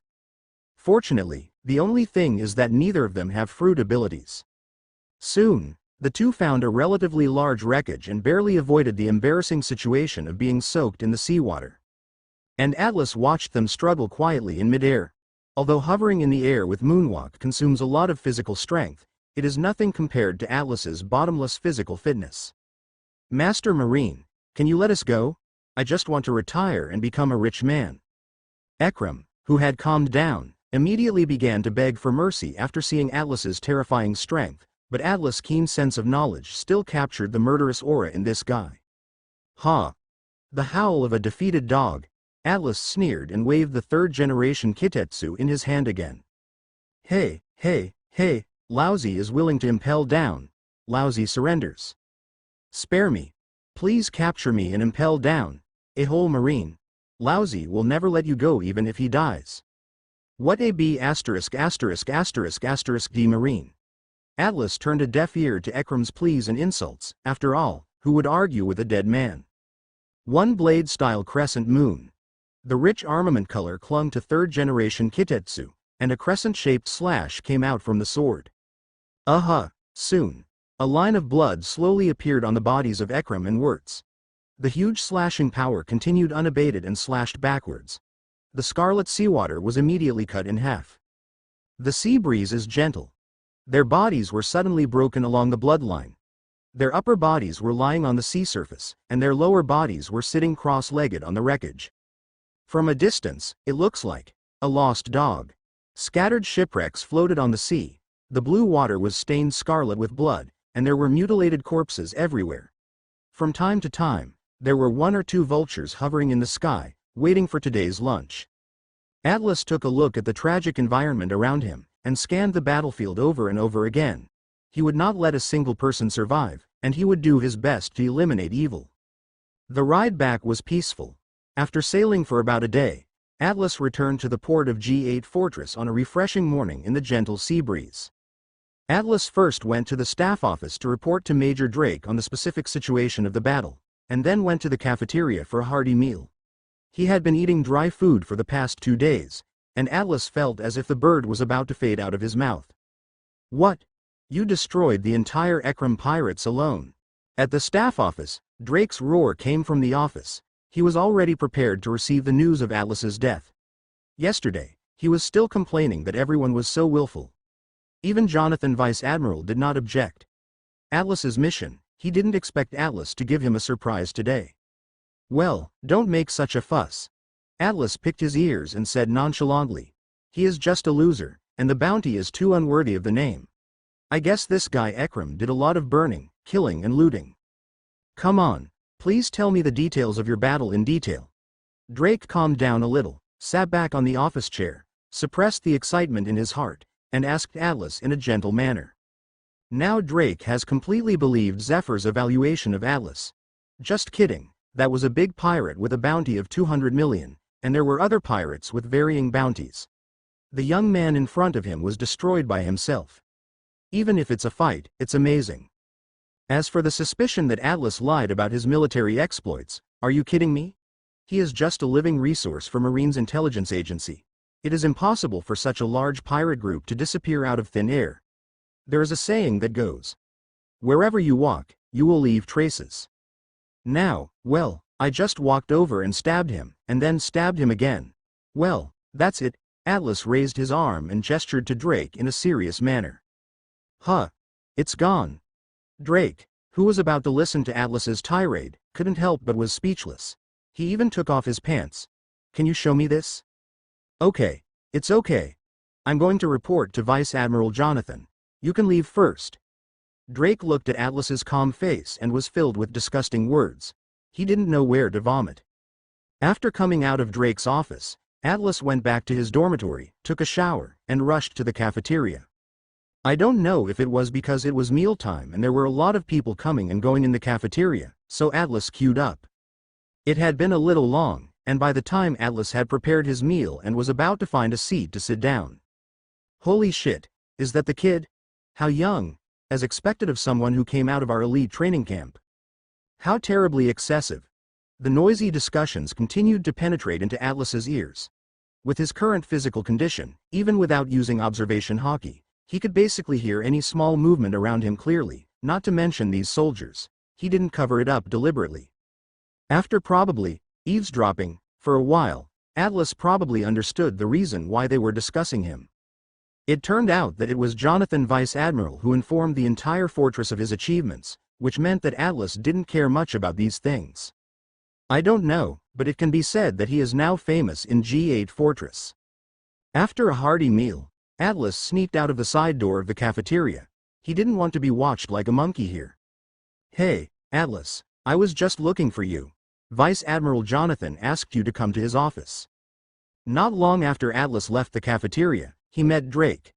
Drake was worried about where to find Atlas, but he didn't expect such a coincidence and quickly called Atlas. Yes. Dong dong dong. Please come in. Atlas pushed open the door and came in. The base's top officer, Vice Admiral Jonathan, was playing with his beloved fishing rod. When Atlas came in, he gently put the fishing rod aside and crossed his fingers with his hands, on the desk. Well, he is indeed the monster Mr. Zephyr calls him. The big pirate with 200 million belly was easily defeated. Jonathan said in a tepid tone. It can be said that Jonathan belongs to the kind of Buddhist generals, but he is definitely not the fishing-like Buddhist type of Perusalino, but has everything in his hands. That kind of wisdom and composure. But what is strange is that this kind of person is actually close friends with radicals like Sakazuki. From this, it can be seen that this ordinary Mr. Vice Admiral is definitely the kind of person who shows off his appearance. It's just luck, and that guy is also a parallel importer, Atlas said modestly. Now, don't be humble. I'll assign you a mission. Jonathan waved his hand. Just kidding. The reward of 200 million belly cannot be underestimated no matter how low it is, not to mention that guy is from the New World, even if it's just a pathetic loser. What mission? As soon as he heard that there was another mission to do, Atlas' expression suddenly became serious. There are several pirate groups that have been hanging around Alabasta recently, so I hope you will go and take a look at the situation. Alabasta? This seems to be outside the jurisdiction of our fortress, right? Atlas raised an eyebrow. Ah, indeed, but the branch in charge of that sea area has sent us a message asking for help. I can't just sit back and watch. And, this matter may involve Shichibukai. There was a meaningful look in Jonathan's eyes, but his face was calm and unpredictable. Shichibukai? That sand crocodile? Atlas was a little surprised. The first thing Atlas thought of about the Shichibukai related to Alabasta was the crocodile guy, but he didn't expect him to take Pluton's mind so quickly. Ah, how do you know? That guy disappeared after being taught a lesson by Whitebeard. I didn't expect to hear information about him again in Alabasta. I just don't know what this guy wants to do. Go and deal with those gangs of pirates and see what Crocodile is planning. Okay. I promise to complete the task. See Circle Calendar 1505, MARINEG 8 Fortress, Vice Admiral Office. Atlas had already left. Jonathan, with burgundy hair and black mustache, changed into a comfortable posture and leaned back on the back chair. He was holding a document that had just been sent to him. It was Atlas. The whole process of capturing the Ekram pirates. No one is alive. It really looks like that guy's style. Jonathan looked at the closed office door and didn't know what he was thinking. He didn't even notice the files slipping quietly from his fingers. After Atlas said goodbye to Jonathan, he went to the training room at the base to train hard for a few hours, and then had a good sleep. After all, he had to rush to Alabasta to check on the situation tomorrow morning. Of course, he is not alone in this mission. Vice Admiral Jonathan has arranged a warship for him to handle the aftermath. Although he is currently only a captain, he has temporary command of the warship. The next day, the warship departed from the fortress port on time and headed in the direction of Alabasta along the route. As for the control of the route, there are naturally dedicated marine navigators to take care of it. Although marine navigators are a scarce resource, that is because of the pirate world. People generally have low levels of education, and few are even literate. But Marine is a school with a complete education system. For soldiers who are not physically gifted, they will be trained in the civilian direction, so Marine's strength is definitely the strongest in the sea. Ah, it's more comfortable to have someone sailing the boat. Atlas stretched and recalled the days when he was wandering alone on the sea.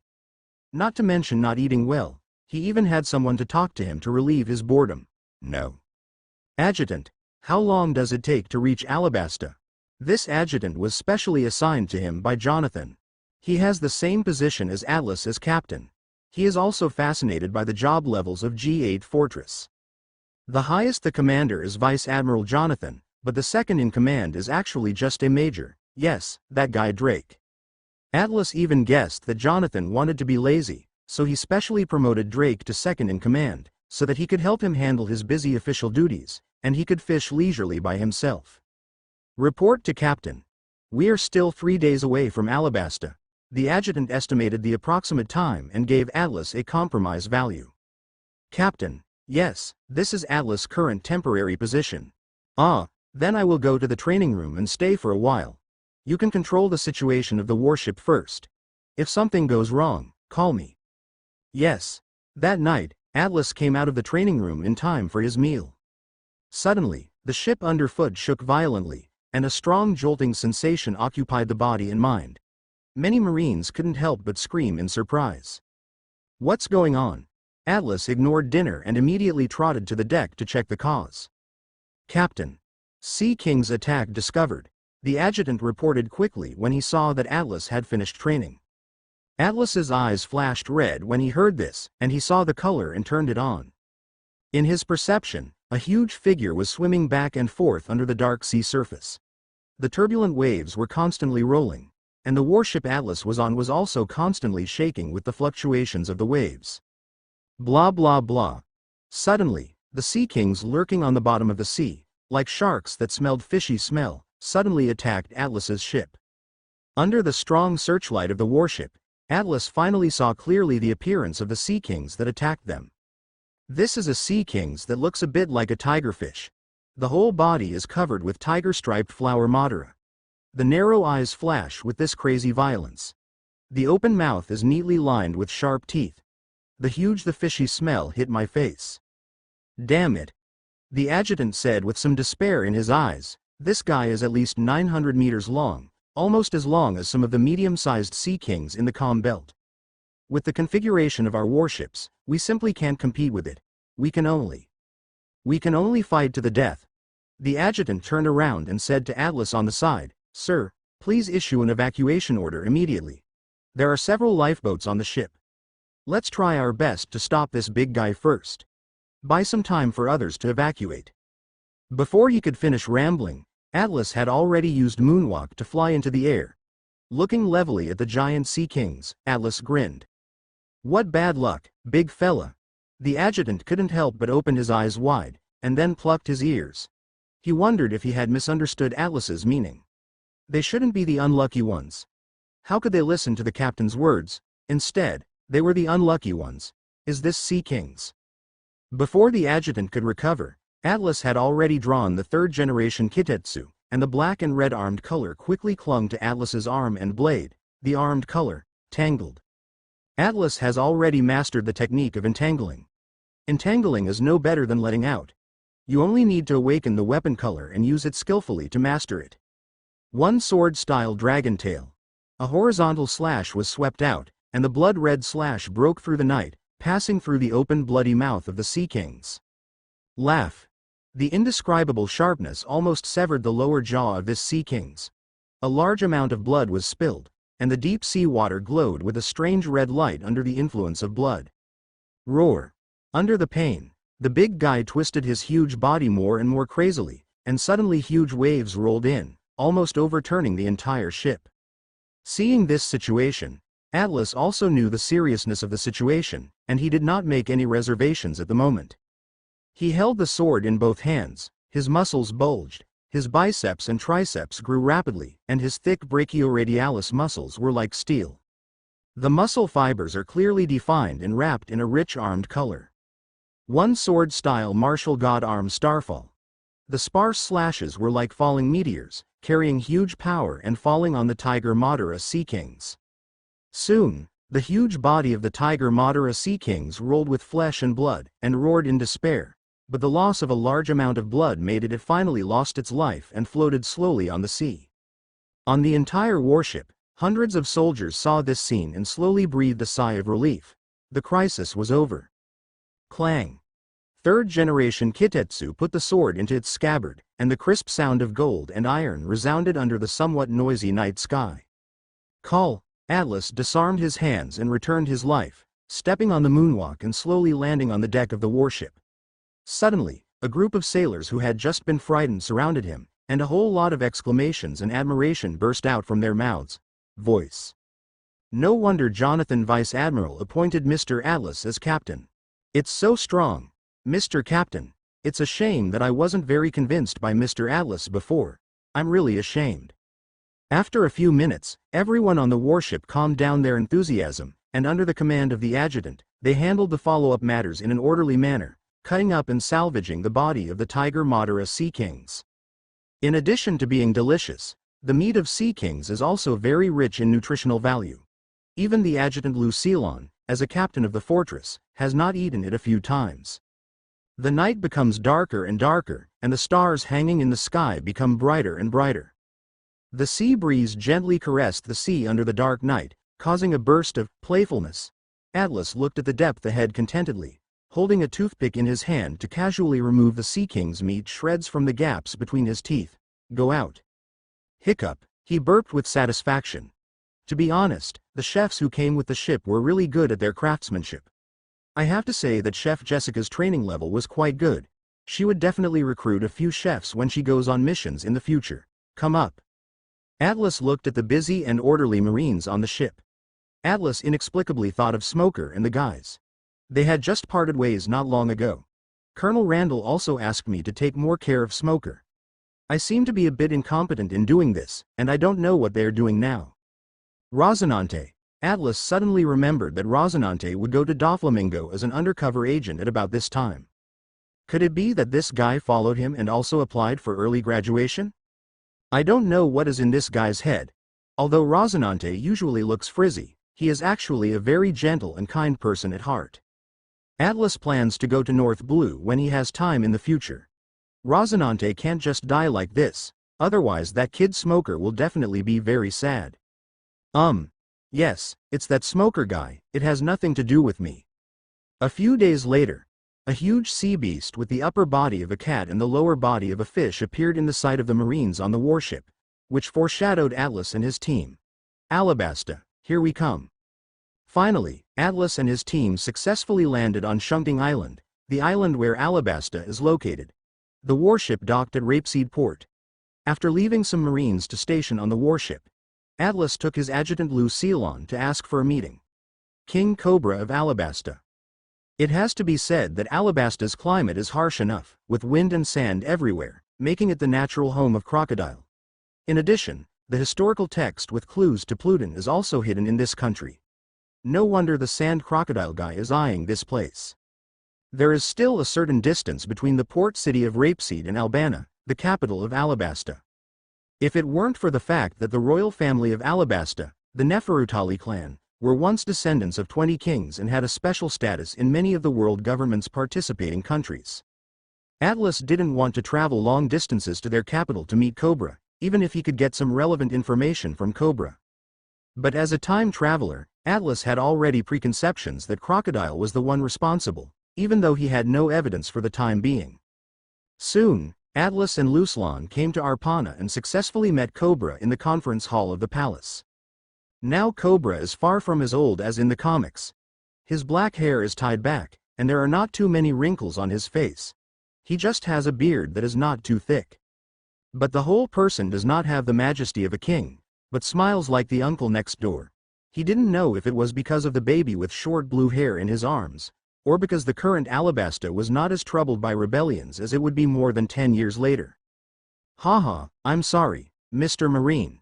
My daughter, Vivi, is too clingy and can't live without me. Please forgive me, Cobra said apologetically. It can be said that the king of the franchising country is known for his compassion for his citizens.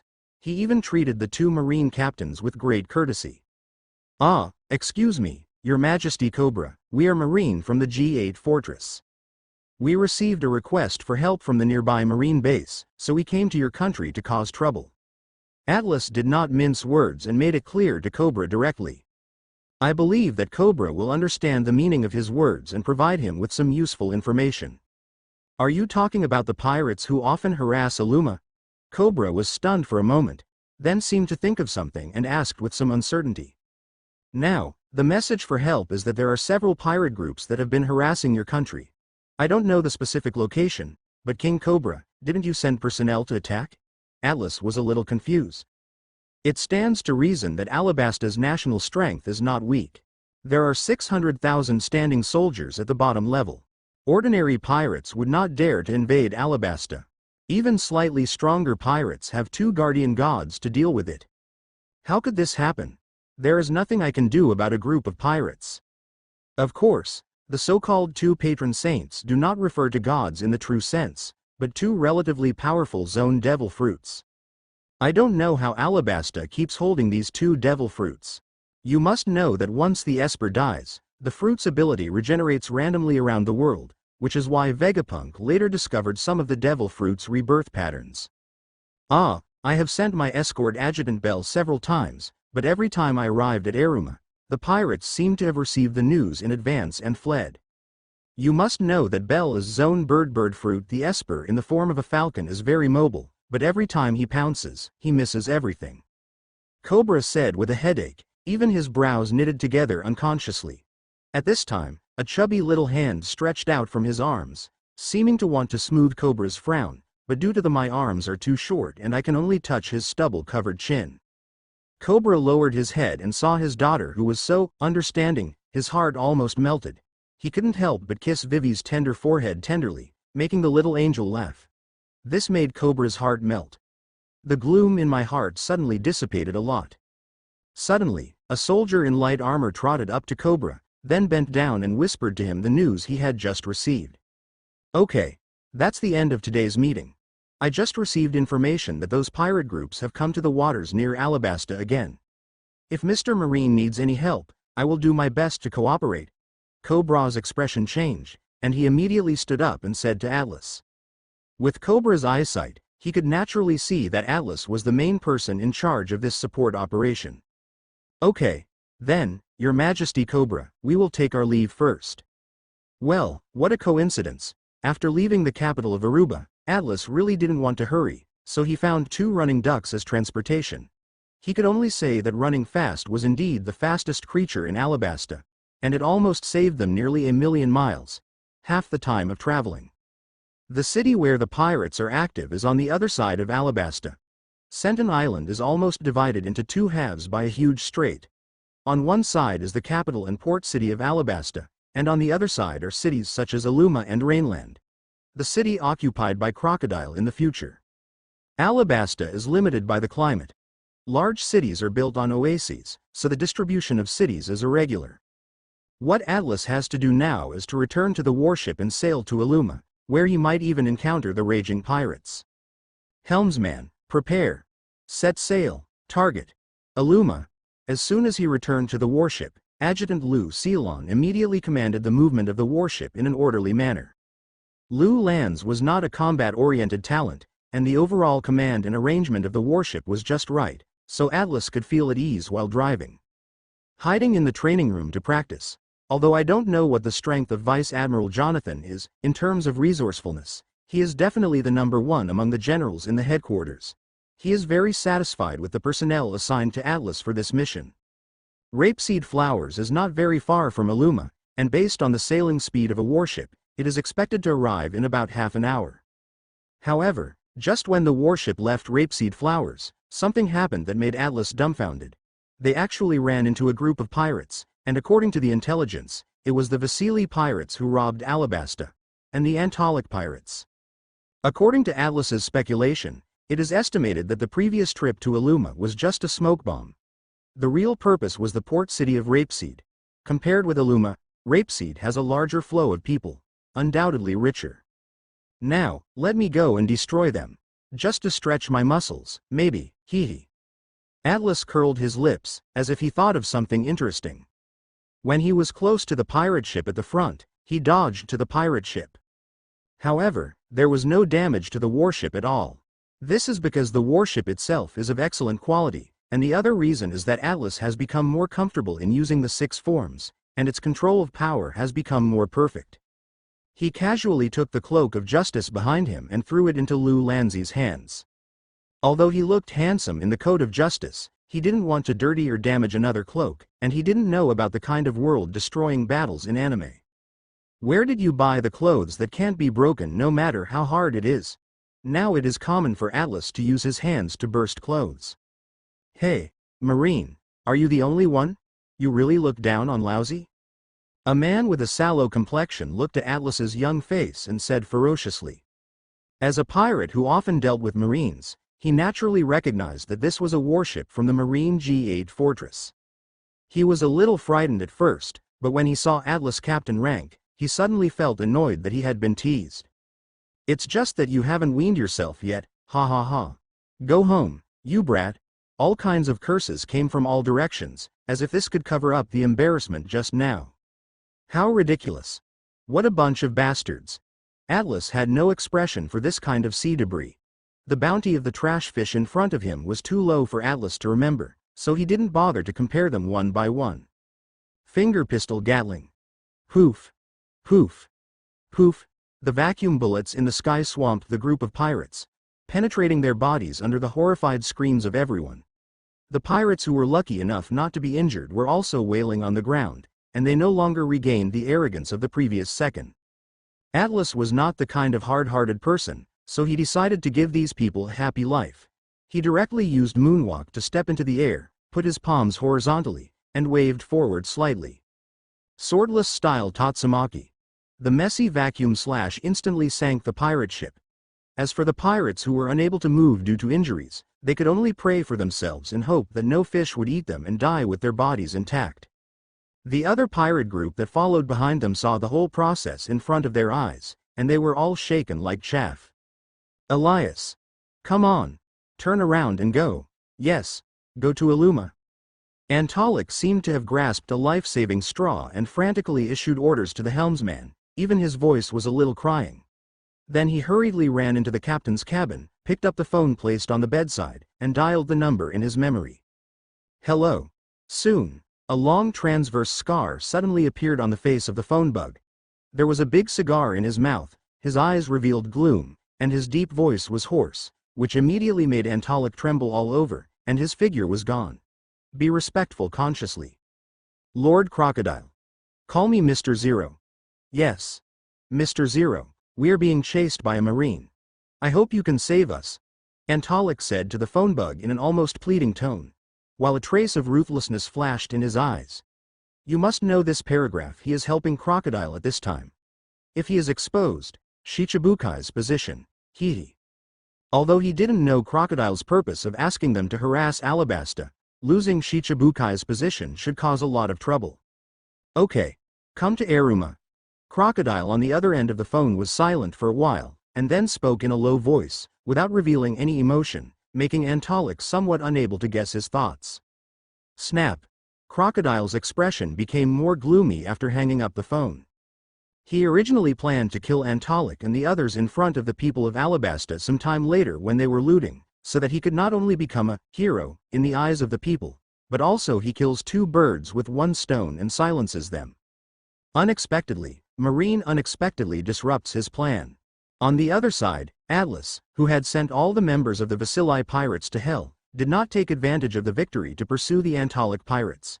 Instead, he walked straight to the warship and calmly took justice from his adjutant. The big cloak is draped on the body. Your Excellency Captain. Why don't you wipe them all out in one fell swoop? Lu Silon was a little confused. He would not simply think that Atlas had no physical strength. Just kidding, this amount of activity can only be regarded as a warm-up. When you're fishing, you have to put out bait.